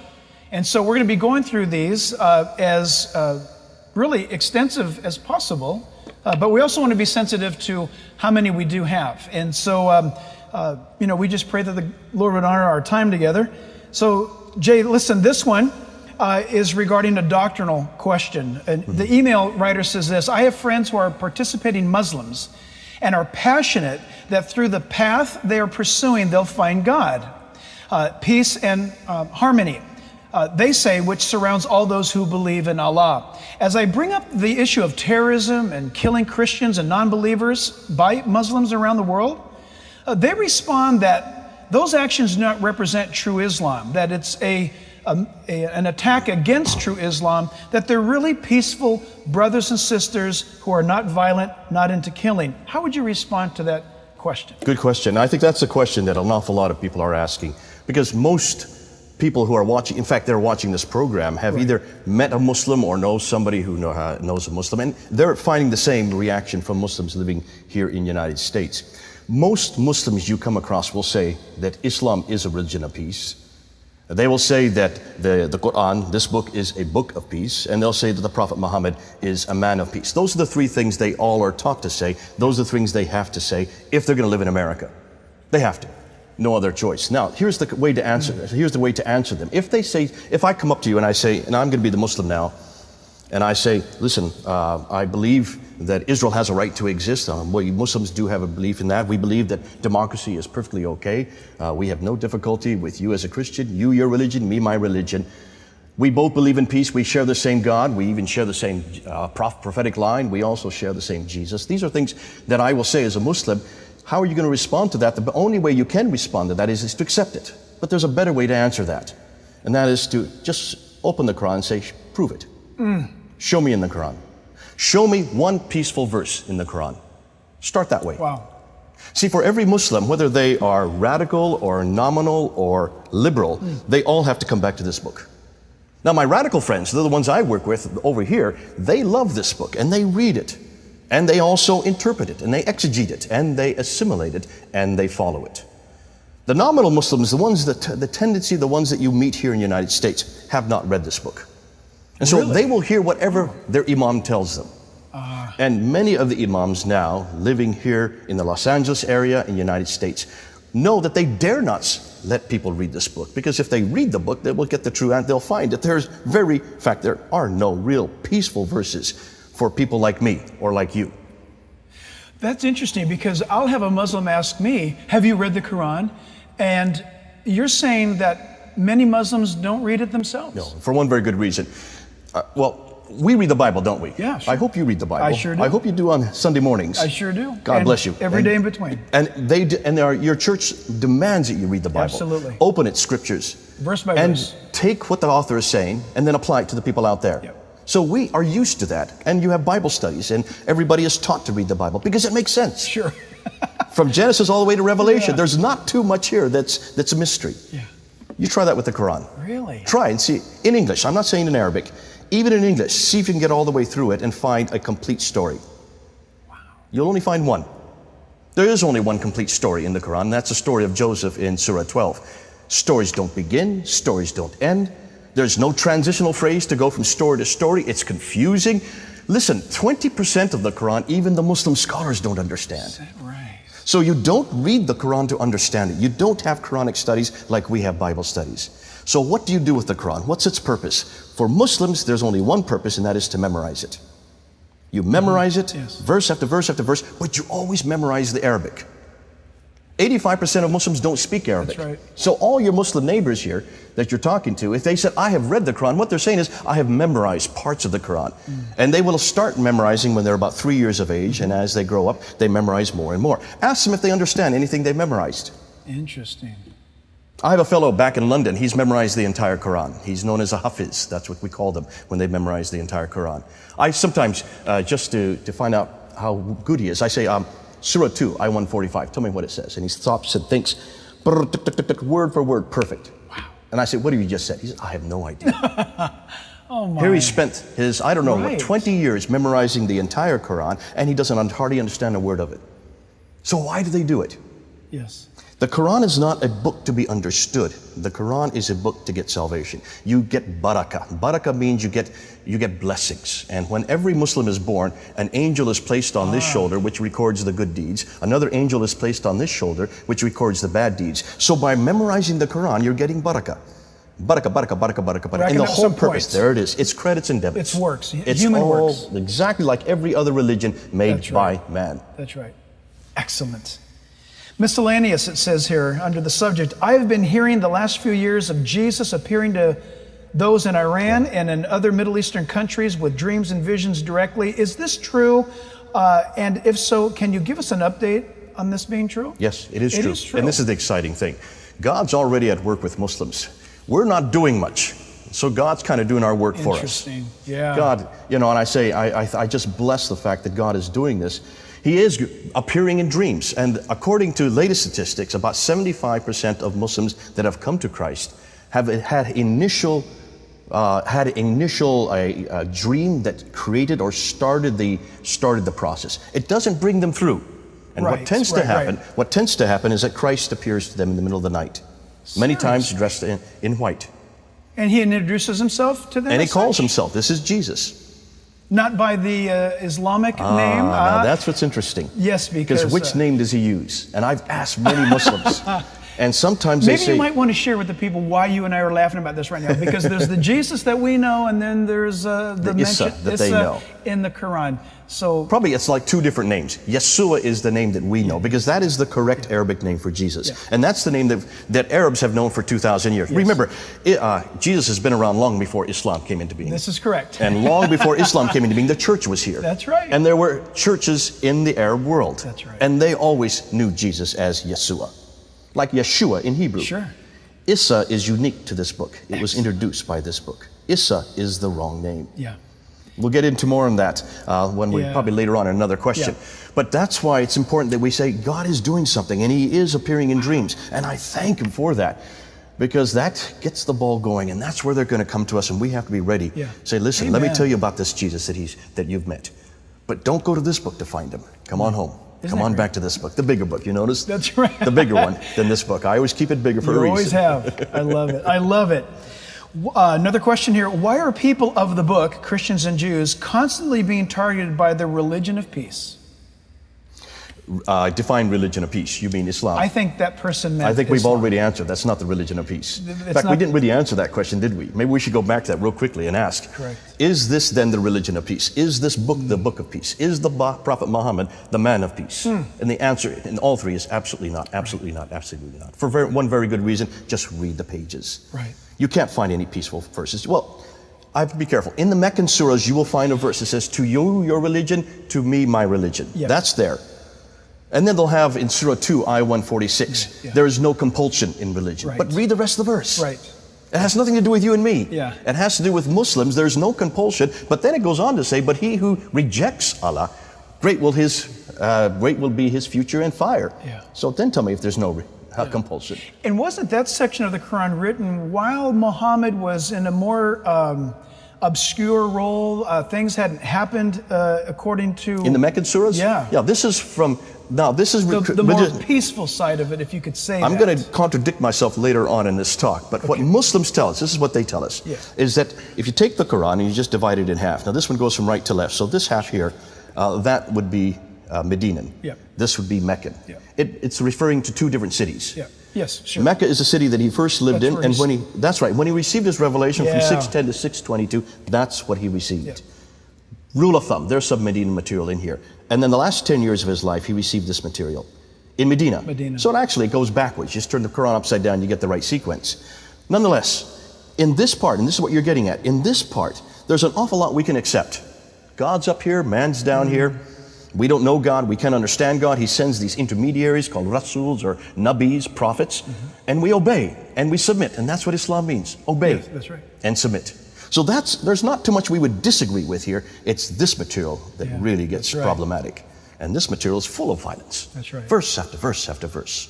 That's violence. Slay the unbeliever wherever ye find them. Besiege them. Right. Lay in wait for them with every kind of ambush. This is Surah 9, Ayah 5. Yeah. That's in this part. This next question is a political media question. It says here, the media and local groups want us to believe that Islam overall is a religion of peace and that the Islamic terrorists are just radical or extremist. How do you try to understand or discern what the media, both locally and nationally, portray the Islamic groups who want you to believe or to tell you about their religion? I'm not quite sure if I understand that question. Okay, basically what it's asking is the media, and I would just say the media, our government as well. Yeah. And I live in Britain. On both sides of the Atlantic, True. the media and the government are very clear. They have an agenda, and the agenda is that all religions must say the same thing. They want all religions to be saying the same thing. Christianity, there's not a problem. We're already peaceful. Right. Just take a look at all the verses that are about peace. It's riddled with peaceful verses in the gospel of Jesus Christ. So we're not the problem. The problem is, what are you going to do with Islam? They've got to make sure that Muslims are peaceful. They've got to make sure that they're at least giving lip service to that. So what they're doing is they're just saying, without even any question, Islam is a religion of peace. So there's an agenda there. Can they support that? Can the media ever support that? I don't expect the media to even try to support that, because in order to support that, they're going to have to start looking at this book and quoting it. And you're not going to find any verses to support it. But that's not what they're interested in. And that's why it's important that those of us who are Christians, who go back to the book, see, that's why we can understand Muslims so much better, because we start from the same paradigm that the Muslims start from. They start from Scripture, we start from Scripture. Their Scripture is anything but peaceful. Our Scripture is full of peace. That's right. If you want peace, you better come on home. Boy, isn't that true? We've Isn't got that it. true? We got it. Oh, this is a hot one. Again, under the subject political and media, it says the issue of homosexuality is at the forefront of the American culture today. The media is obsessed with propagating their one-sided agenda while blacklisting or bullying the Christian who chooses not to support the homosexual lifestyle. What is the Islamic view on homosexuality? If Islam does not support homosexuality, why does the media choose to blacklist the Christian but not the Muslim? I think there's two questions in there. Yeah. Let's do the first one first, and that is, does the Quran support homosexuality or does it not? It doesn't either. There's no reference about homosexuality in this book. Yes or no? None. None. And so it's assumed, and the reason why is because there probably it was not permitted in the 7th century to begin with, or the 8th century, or the 9th century. So it's obvious that Muslims do not support homosexuality. What's interesting, Jay, is I have yet to see Muslims, though, speak out or rise up against pro-homosexual legislation. They don't make their voices heard. I think because they would want us to take that battle. And the reason why is do. because I they mean, know that in our scripture there is reference. crystal clear. It's crystal clear. Interesting. Yeah, So yeah. you've got it already there in Romans. Interesting. That's right. Romans so 1. you've got to make sure that we always come back. And that's Wow. why, if you notice, almost every one of our questions and answers is going to come back to Scripture. To know how a Muslim is to think and act and say, you can go to their Quran to look and see what we think and say, come back to our Scriptures. We've got such clear verses that are strongly opposed to that lifestyle. That's why so they're true. letting us take the cop on this one. This subject is witnessing. Where is a good place in the Quran or in the Bible to start a discussion with a Muslim regarding who Jesus is? Ooh, I love it. That's a good question. I mean, that's a great one. Almost any verse about Jesus in the Quran. There's about 93 verses in the Quran. We can't go through all 93 today, otherwise we'll be here the whole time just talking about that. Start with Surah 4, Ayah 157. That means Book 4, verse 157. That's the crucifixion right there. That's the classic verse that stipulates very clearly that it says, say not that he was crucified. They thought it so. Another was given his image. Ah, okay, yes. So another was given his image. Right, I've heard this. Right there, you've got a problem. Right. Because that slams everything we know about Jesus Christ in the crucifixion. See, for Muslims, don't spend your time about the resurrection. You're going to waste your time. Wow. Because they don't care diddly squat about the resurrection. He never died to begin with. Yeah. So it's not a problem. Of course he was seen. Maybe 500, how many hundred, we don't really care. He never died anyway. Since he didn't die, it stands to reason that many saw him. You've got to zero in on the crucifixion. And you've got to zero in on that verse. Because that verse damns all of us to hell. Oh, yeah. And it stands in opposition to everything we believe, not only about God, but about all the prophetic line and all the prophets who are pointing to that event. Isn't that interesting? Because Paul the Apostle had made it very clear that the very power and mission or vision of his preaching was the cross. Absolutely. And so should ours. Absolutely. That's why if I don't get it into a conversation, I'll bring it into it. If they don't bring it up, I'll bring it up and say, I've got a problem with the cross. You have got to tell me, how is it that Jesus didn't die? And to answer that, if you're witnessing to a Muslim, we have the wonderful luxury of going back even to the Old Testament. For example, Psalm 22, Isaiah 53, that props up the fact that Zechariah mentions how when the Lord returns, Israel will look upon him and they'll see the holes in his hands and in his feet. Go right back to Genesis 3:15. Start from the very beginning. The woman, the seed from the woman would come forth, and that is divinity being the sacrifice. There you go. So, wow. there's so many other things we could do, but start with that. That's because great. I've yet to see a Muslim that can answer that. That's great. The next thing you need to go, and I'll just give a second one that you want to go when it comes to Jesus Christ, and that is, I tell people, go right up to a Muslim and say, I believe Jesus is God. Do you have an opinion? Seriously? They have to have an opinion. Oh, yeah, I'm sure they'll have an opinion, but you're telling us as believers, go right up to a Muslim and say, hey, I'd like to ask you a question. What's your opinion about Jesus Christ? That's it. But don't just say, what's your opinion? I believe Jesus is God. I believe Jesus is God. God. Not Lord and Savior. Don't use those two words. Because for most Muslims, they will say, yes, He is Lord. Because their definition is different. Their definition of Lord, listen, they think of Lord in the English language as what we have, the House of Lords in England. Yeah. With a lot of dawdling 90-year-olds who cannot even walk. They don't like when you mention Jesus Christ, though, do they? They don't like the title Christ. No, they don't like Christ. Because that is Messiah. That's Savior. Well, they like that word because Messiah is in the Quran. And that's 11 times in the Quran. That's his title. Al-Masihu. 11 times you will find that title there. That they don't have a problem with. What they don't like is if Jesus, and it's not the matter that the word is the problem, is the definition of what he is. Yes. If he is God. That's why you've got to get into the discussion. You have to get into that in the first go. Get that into your conversation. So the crucifixion and the fact that Jesus is God. Isn't it interesting, Jay, that all of the cults in the world get to have their views and they all disagree with each other, but there's one thing they'll all agree on, and that is Jesus cannot be God in flesh. He cannot be who the Bible. They'll disagree on everything else, but they'll all agree Jesus cannot be who he said he was. God bless the Muslims for even introducing that. That's what and if I don't introduce it, they'll usually bring it up in a conversation. And I said, this is what's great. When you talk to a Muslim, they're the first ones to introduce Jesus. And what would you rather talk about for 6 hours but Jesus? Amen.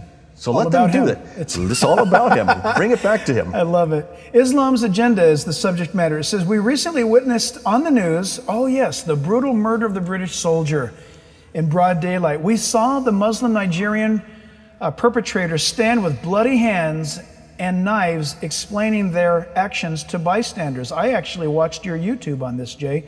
What was the reason they gave for doing it? What is your analysis of the killing? Is there justification from the Quran for these actions? Absolutely. In fact, let me just do this real quickly. Try to do it in 3 minutes. You have Michael Adibalajo. That's the Nigerian. Now, who was he before he did his act there? I think he was a Christian. He was a Nigerian Christian, Pentecostal, grew up in Romford, there in northern London. His parents saw that he was starting to move away from this faith, so they moved up to northern England. He then came back to London to go to Greenwich University. While he was in Greenwich University, in 2003, he was converted to Islam by Sheikh Omar Bakri Muhammad, a friend of mine, a very radical Muslim. And from 2003 to 2013, that 10-year period, Sheikh Omar Bakri Muhammad, along with Anjum Chowdhury, who is now the leader of the Muhajirun Party, which is the party that converted him, they then made him into a Muslim. And what they did is they taught him this book. And they give him verse after verse after verse of this book. So that in 2013, a few months ago, he then goes to the street there in Woolwich, and he pinpoints a soldier, kills the soldier, but look what he does. He cuts the head. It's very strategic. Why did he cut the head? Surah 47, Ayah 4. Cut off the heads of the unbeliever, drags the body into the road, and then doesn't run away. And he doesn't attack anybody else. He then goes over to the people who are watching this, and he says, film me. Yeah, he did. And he was not excited. He wasn't nervous. No. He just spoke like you and I are speaking right here. And he starts quoting reference after reference. He even apologizes to those who had a... I'm sorry you had to see this. Who had to see this. I'm sorry. That's right. And then he says, but why have you killed my soldiers? Right. What do you mean, my soldiers in Afghanistan, in Iraq? Interesting. Here's a man with a London accent from Romford talking about my soldiers, my men. He's talking about, basically, he's referring to Surah 5, Ayah 31, and verse 32. And it's very clear there. Oh, children of Israel, which is interesting. The first part is he should have read, if you take the blood of one of us, you have taken the blood of all of us. So if you've taken the blood of one of us in Iraq or Afghanistan, you have taken the blood of all Muslims. Then the second part of that verse says, but he who protects, who saves the blood of one, saves the blood of all Muslims. So he was quoting that to the camera. Right. And then he quoted, an eye for an eye and a tooth for a tooth. Now, most people seeing that think that he was quoting the Bible. He wasn't. He was quoting Surah 5, Ayah 45, which says, an eye for an eye, tooth for a tooth, a nose for a nose, an ear for an ear. For those who take retribution, great is their own retribution. He's quoting the Quran. And then he didn't run away. He waited around for 16 minutes, waiting for the police to come. Why? So he could rush the police and become a shaheed. He was hoping they would shoot him down. They didn't. They just wounded him. Why did he want to be a shaheed? Because of Surah 47. Ayah 4 to 6. Now here's the beautiful thing. While that was all happening, a bus stops. And out comes a woman from inside the bus. Yes, the mother. Mrs. Bennett is her name. Mrs. Bennett. And she sees a body on the ground.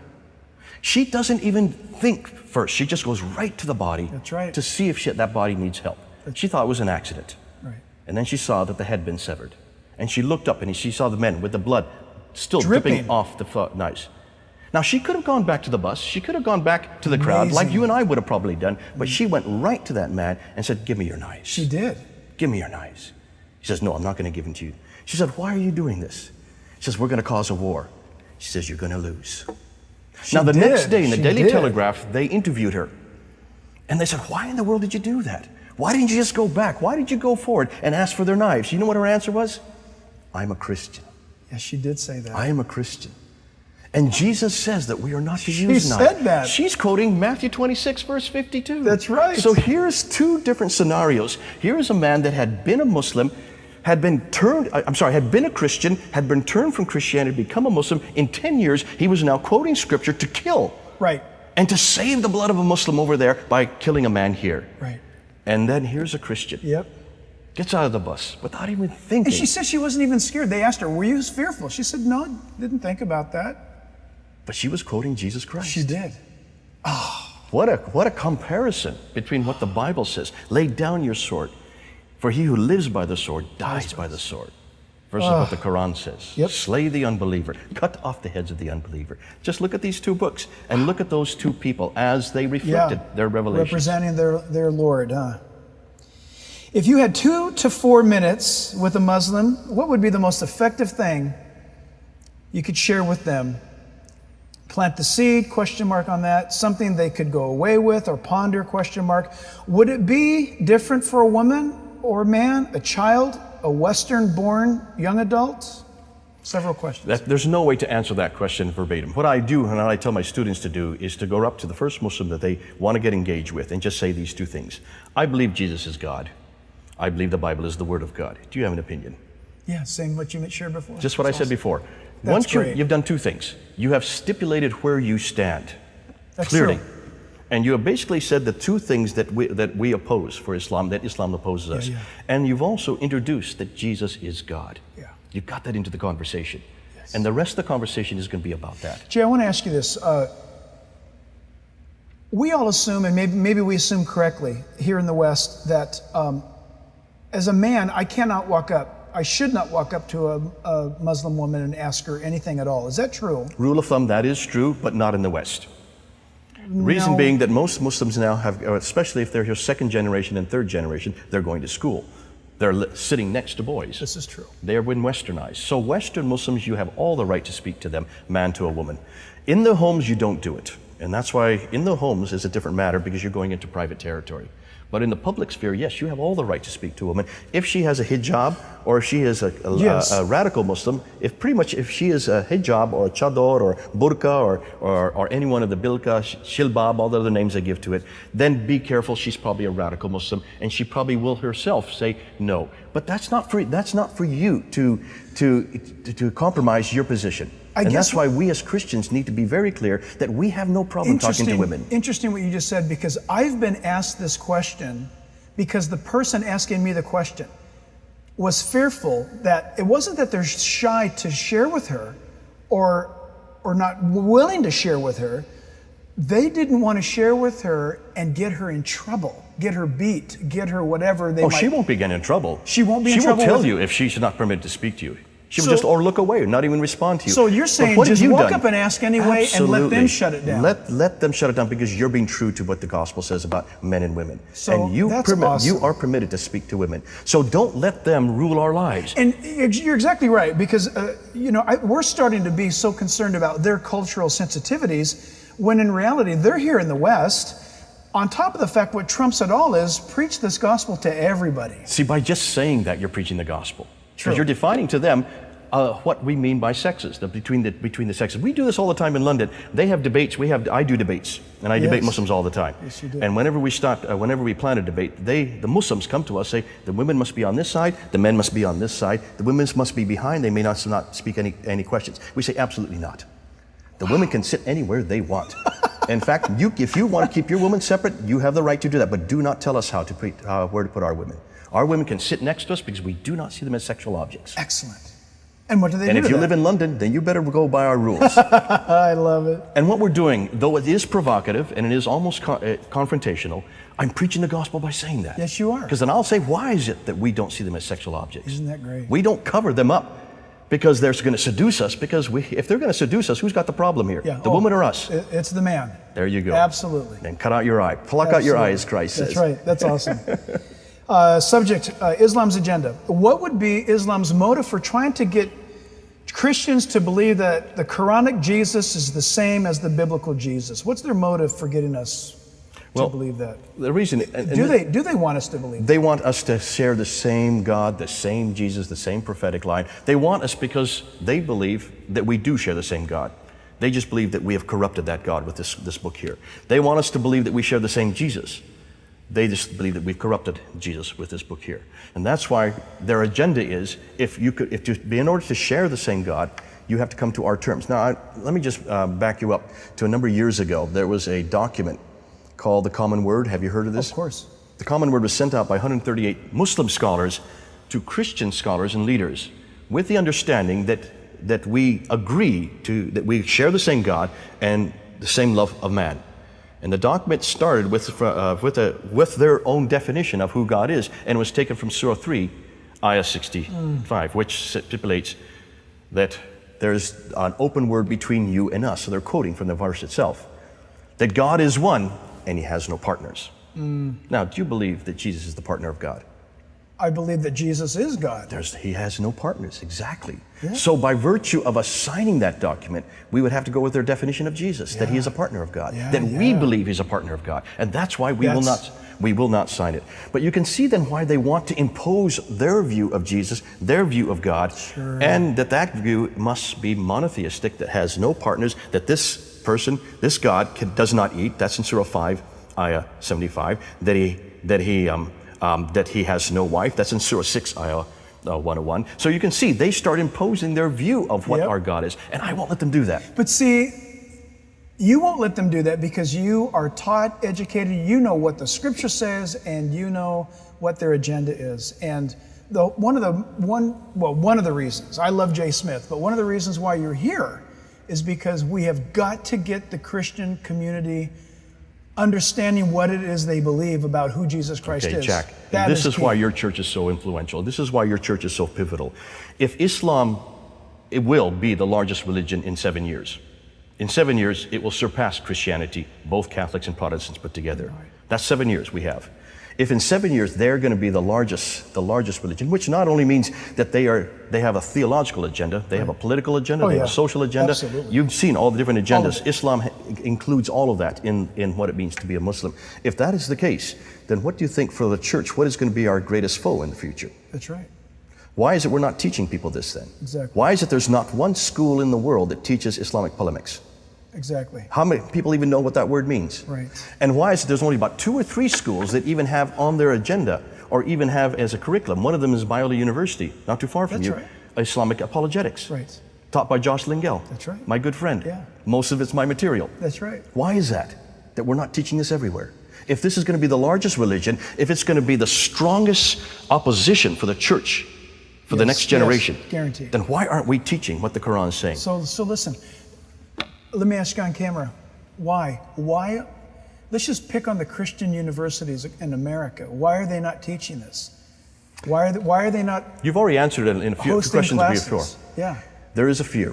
that's right. There is a fear that this Islam that we're talking about is not true Islam, that we're creating this Islam, and it only represents Right. a small Right. radical agenda over here on the right. Right. That it doesn't represent real Islam. The question I would ask anybody that says that is, prove it.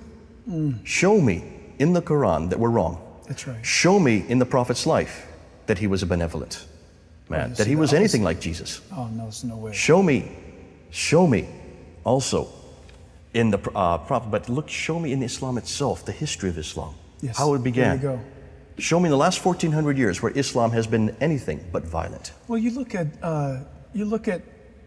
and you know the terms and the words and the names of these places correctly, but if I remember right, was it a Quraysh tribe Quraysh, yeah. where Muhammad supposedly involved himself in the beheading Oh, of okay, many? you're talking about the Qurayzi. The Qurayzi. Okay. They're the Banu Qurayzi, the Jewish, Yes. the Jews in Medina. He involved himself in that very slaughter. Well, he was the one that dictated it. He was the one that called for it. And he used And a if I'm Jew that told him this is what you to do. And then he took all 800 men and that's slit it. their That's throats it. in one afternoon. If I'm a faithful Muslim, aren't I to focus on living my life in the pattern of Muhammad? Exactly. If I'm a faithful Christian, I'm to live my life in the pattern of Jesus. You've just given the answer. Okay. You go to Muhammad, and if you want to live your life, and every Muslim must do what Muhammad did, because he is the paradigm. He is the model on earth for what God has intended all humans to be in every place, in all ages, in all times. And if he's the model, and that's how he treated the Jews who stood against him. Remember, what was their crime? What did the Banu Qaynuqa, the Banu Nadir, the Banu Qurayza, those 3 families, what did they do against Muhammad? What was their only crime? They refused to accept him as a prophet.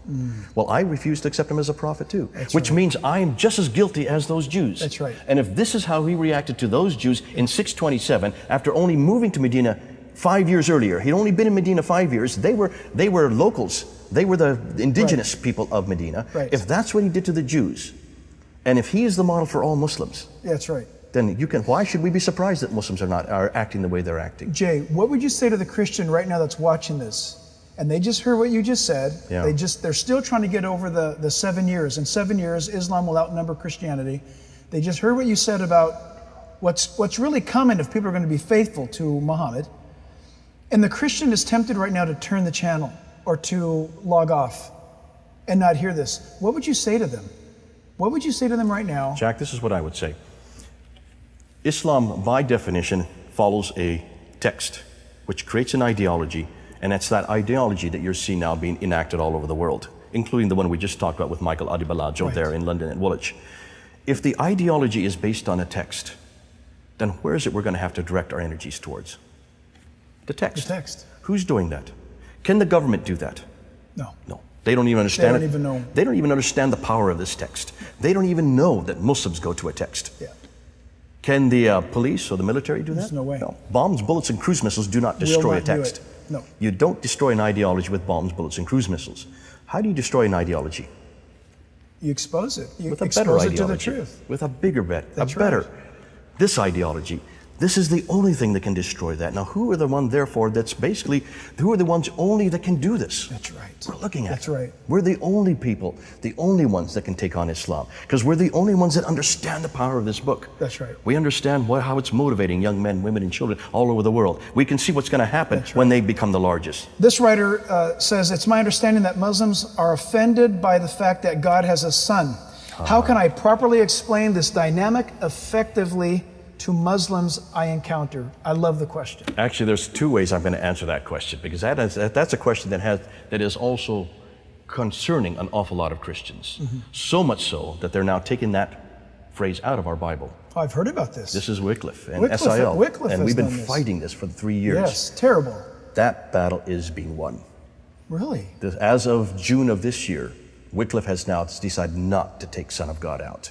But let's get back as to why. Yes, praise God. We'll come back to Okay, that. yeah. Why is it Son of God is so offensive? For one very simple reason. It's in the Quran again. I'm coming like a broken record. It's in Surah 4, Ayah 171. Say not three, for God is one. Far be it from God having a son, for God has no son. So it's right in the Quran. Is it true that it's around the Dome of the Rock Mosque? That's right there in the Dome. It's the first inscription Yes. that is put on the Dome of the Rock. That's the first time we hear Muhammad's name. Yes. That's the first time we hear about Islam. Ooh, and that was put up there in 691. 691. 691 It's AD. rather recent. 300 years after Muhammad. Yep. And yet we don't hear anything about that before that time. So the Dome of the Rock is based on a rejection of the person of Jesus Christ. The inscriptions, Islam was created to reject Jesus Christ as Son of God. Now, what does a Muslim do, or maybe I'm getting ahead of something here, but what does a Muslim do who he looks at some of these dates that he's got to contend with his relatively new book in comparison to the Old Testament and New Testament revelation, where they're both in perfect harmony, that is the Old and the New Testaments. You've got Proverbs 30 verse 4 that says, who is he who has ascended or he who has descended? What is his name and what is the name of his son, if you can tell me? You've got Psalm 2, Psalm 8, you've got the Psalm 22. You've got these declarations that God has a son, and then eventually Islam comes along and says, no, God doesn't have a son. Yet there's data, there's confirmed information, there's manuscripts, there's an overwhelming bit of evidence that predates their declaration. What makes that statement that they make any different than the Mormon at my door or the Jehovah's Witness at my door, who's come along rather recently? Yeah, and the Muslims will say that all those references and all those prophets, and there's about 300 of them in the Old Testament, are corruptions. They've been added by the Christians. We have somehow gone back but they even 3,400 3,400 years ago and put it in there. But they predate even the birth of Christ. Listen, and more than that, the Quran is very clear that the Bible isn't corrupted. So even the Quran, they can't go to the Quran on this one. It's very clear from this book that this book is the same book that was around when this book was written. So they cannot take that from the Quran. Yeah. This whole idea of corruption was only created in the 11th century, in 1056, by a man named Ibn Hazm. Ibn Hazm is the one that initiated this whole idea of corruption. That's 400 years too late. It's convenient. It's very convenient. And that's why they finally got around to reading our Bible. Wow. But shame on them. They shouldn't have waited 400 years. Oh, that's amazing. I love it. Can you explain the role, purpose, and or view of women as outlined in the Quran? How does the average Muslim view women in the United States? Wow. Okay, I'm just going to go to two surahs. Surah 4 and Surah 2. That means book 4 and book 2. I'm going to give you 7 verses real quickly, and we'll show you what the Quran does with women. Surah 4, Ayah 3 says a man can have up to 4 wives. Already, in marriage, there's inequality. A woman cannot have up to 4 husbands. How many women would want 4 husbands? I don't know. Each one of us has a brother-in-law that comes with us. But nonetheless, a man can have up to 4 wives. You already see inequality in marriage. In verse 11, Surah 4, Ayah 11, it says that a man has twice the inheritance of a woman. So a woman has half the inheritance of a man. So in death, she is unequal. Verse 24 Surah 4, ayah 24 says that a man can have as many women as his right hand possesseth. That means as many women slaves of war as he wants. Those are concubines that he takes in slavery. He can have as many of them above and beyond the 4 wives that you heard in verse 3. Surah 4, ayah 34 says that a man is a protector of women, but to those women who stand against their husband, he must admonish them first. If that doesn't work, then he must throw them from the bed. If that doesn't work, he can beat them. Daraba. Yeah. That means to scourge. Right. In Surah 2, ayah 282, it says that a woman has half the testimony of a man in court. Right. Inequality when it comes to their testimony. In Surah 2, ayah 223, and this is one of the hardest ones. Surah 2, ayah 223, it says, women are the till for their husband, and a man may plow his wife anytime he wants. That means he may plow her sexually anytime he wants. It's a horrendous verse. Yeah. Thank God I won't have to defend a verse like that. Then in Surah 2, ayah 230, it says that a man may divorce his wife simply by saying talak. 3 times. 3 times. Divorce you, I divorce you. If after he has said it the 3rd time, and he wants to take his wife back, he cannot do so until she marries another man and he consummates the marriage and then divorces her. Only then can he take her back. Now, what does that say about women? Now, I've heard this, I don't know if it's true, but I've heard this, that in the West, where these divorce or these multiple wives issue is a problem in the West, Yeah. that some have viewed the Western system of divorce and remarriage being so accepted that they can marry a wife, they can have her bear children, they can divorce her, let her become now the financial burden of the welfare system, Yeah. and he can just fulfill his 4-wife pledge by having 4 wives. What they do in the Western West, what they system. do in the West, and let the they'll come in with taxpayer 4 pay. wives, but they'll only refer to 1 wife, and she is the one that's their official wife. The other 3 are nothing more than girlfriends or mistresses. So they'll go on welfare, and that's usually how they get around it. There's a question I have, because I've asked people, why is it in our own community here in LA area, when a Muslim woman is wearing a hijab or burqa, Yeah. we've never seen any of them in public pregnant. Now, is there a rule to this? No. There's no rule. No. It's very interesting. They can be pregnant in public, provided that they're covered up.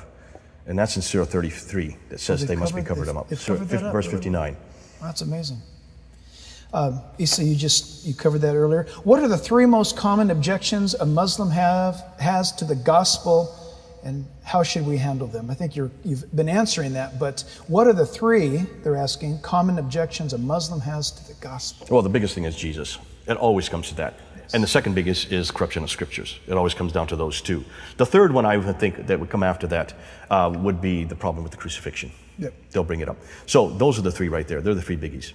Our local mosque, on one of our resurrection services here during that Sunday morning, our local mosque took the time to we didn't know about it at the time, but they put leaflets on all of our windows saying Jesus was not crucified, but died, and this particular group said that he had died in Kashmir. Have you heard this before? Oh yeah, this is the Ahmadiyas. These are not Muslims. They're not Muslims? No, it's a sect of Islam, much like the Jehovah's Witnesses would be to us. Oh, interesting. They're hated by Muslims. Really? They were created in the 1800s by a man named Ghulam Ahmad, who was from Kashmir, conveniently, who believes that Jesus did go on the cross. So what he does with Surah 4, 157, I don't know, because he has to confront that. But that he did not die. He was taken off the cross. He swooned, and he was put into the cold tomb. Into the tomb. He woke up 3 days later, threw out the 2-ton stone, overpowered the 16 guards, and then made his way to Kashmir. There he married, and he had 7 kids, and then he died.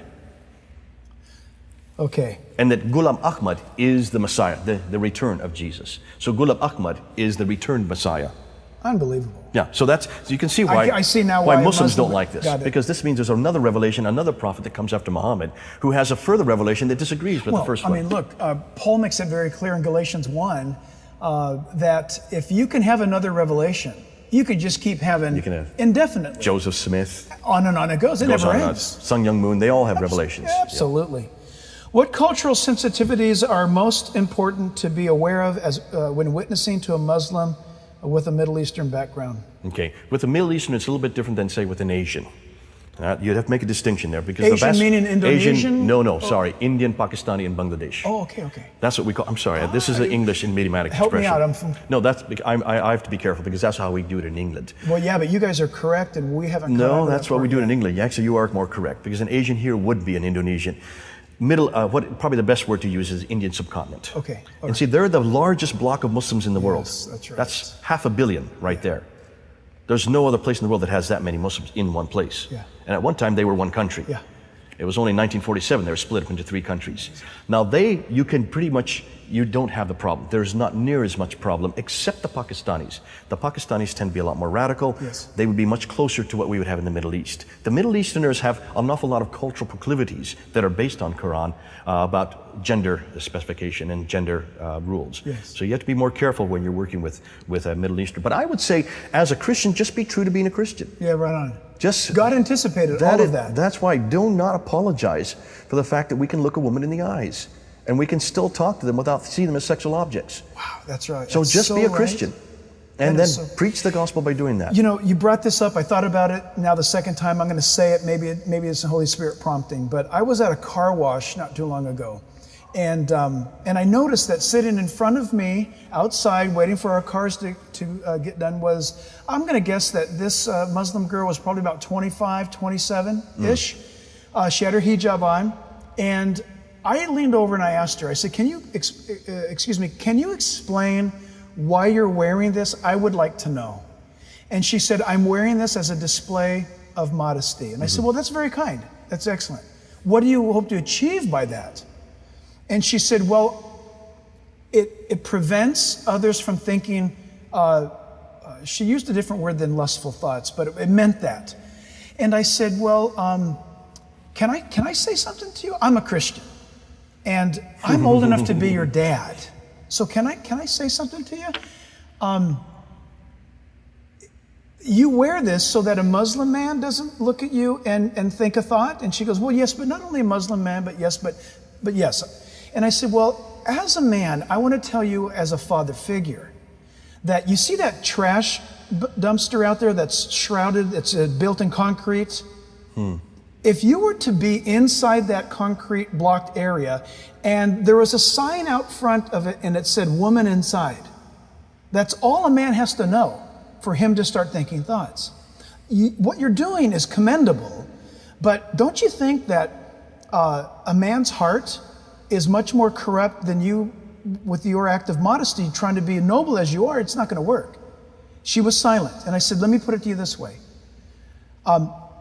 In Islam, who's the strongest, the man or the woman? The man. Who's the most spiritual? The man."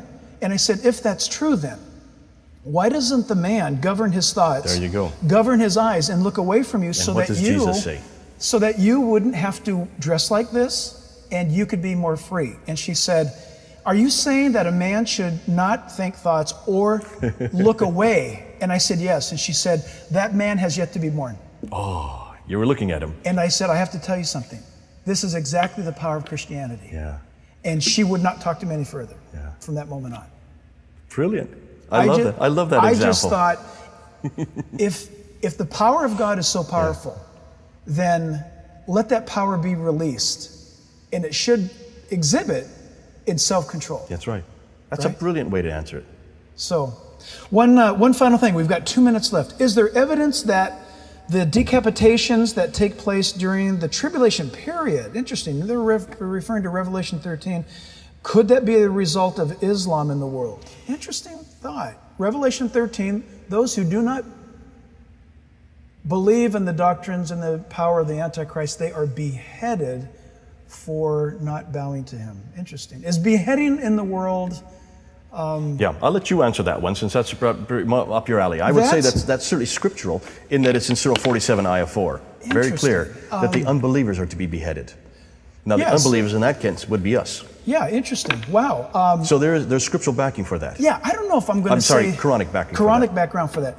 Backing for that. I'm not going to say... This is my personal view on this. Yes, Revelation 13 says the mode of death will be beheading. Interesting that they asked this question. I do not believe, though, that the Antichrist will be a Muslim as we know Muslims today, because the Islamic doctrine would stand in direct opposition to the doctrines of the Antichrist. There you go. Islam is not going to allow someone else to take over the world. This man, the Antichrist, wants to rule the world. And according to Revelation 17 and 18, he brings all religions together. I don't see that coming together. No, but I wouldn't worry about that, and I Yeah. don't think we need to answer that Yep. one. But we can say that there is scriptural reference That's and certainly interesting. backing for it. Let's just leave it at that. Jay, we've got about 40 seconds left. Can you just tell me, and those that are listening right now will get it, how can we help you do what you're doing? I've seen you, the world has seen you on YouTube. There are various awesome teachings that are available that you've done. What can you tell us for those that are watching? And then when you tell us that, will you end this by telling any Muslim that might be out there today why they should accept Christ? I love to end that way. No, I think the best thing you can do is just be true to yourself. Make sure that you know your Bible. Make sure you know who Jesus Christ is, and preach Him without any fear. Please do not apologize for who you are and who Christ is in you. Make sure Christ gets out into every conversation. Do not think about their sensibilities. Yes. Think about Christ's sensibilities. Yes. And the fact if they don't hear from you. Remember, Muslims are as passionate as, in fact, they're more passionate than we are. And so. they will try to convert you before you try to do the same with them. So in that sense, if you want to really make an impact on them, you better be as passionate as they are. So I'm a Muslim right now. I'm lost. I don't know that. The plane's going down. I only have a few seconds. What are you going to tell me? Come on home. The best way to understand God is come on back to the Bible, because the God here is a God that knows you, that can come your direction, that is big enough to come and walk and talk with us. Your God is incapable of that. You've got the wrong God. Come on back to the real one. He walked among us. There you go. Our God is able to come able and to walk do that. among us. Can Allah do that? That's awesome. Absolutely not. That's awesome. Well, church, listen, this is exactly the reason why I've been telling you that you have got to get connected with what Jay Smith is doing in the world. There's nobody in the world that's doing this, and you've got to support him. You've got to help him. Now, look, as a body, we collectively support him. But listen, I don't want to limit that. I want you to go to his website. I want you to Google his name, find out, get more information about how you can give him the power and the ability to be your voice, to be your hands. Look, let's be honest, you don't have the time. He's dedicated his life to reaching the Muslim, and you may never have that chance. So I want you to pray for him. I want you to support him. And I want you to stay tuned with what's happening in his life. So church, God bless you. Thank you for being here tonight and having this service. I think you'll always remember this and use it to as many people as possible. God bless you.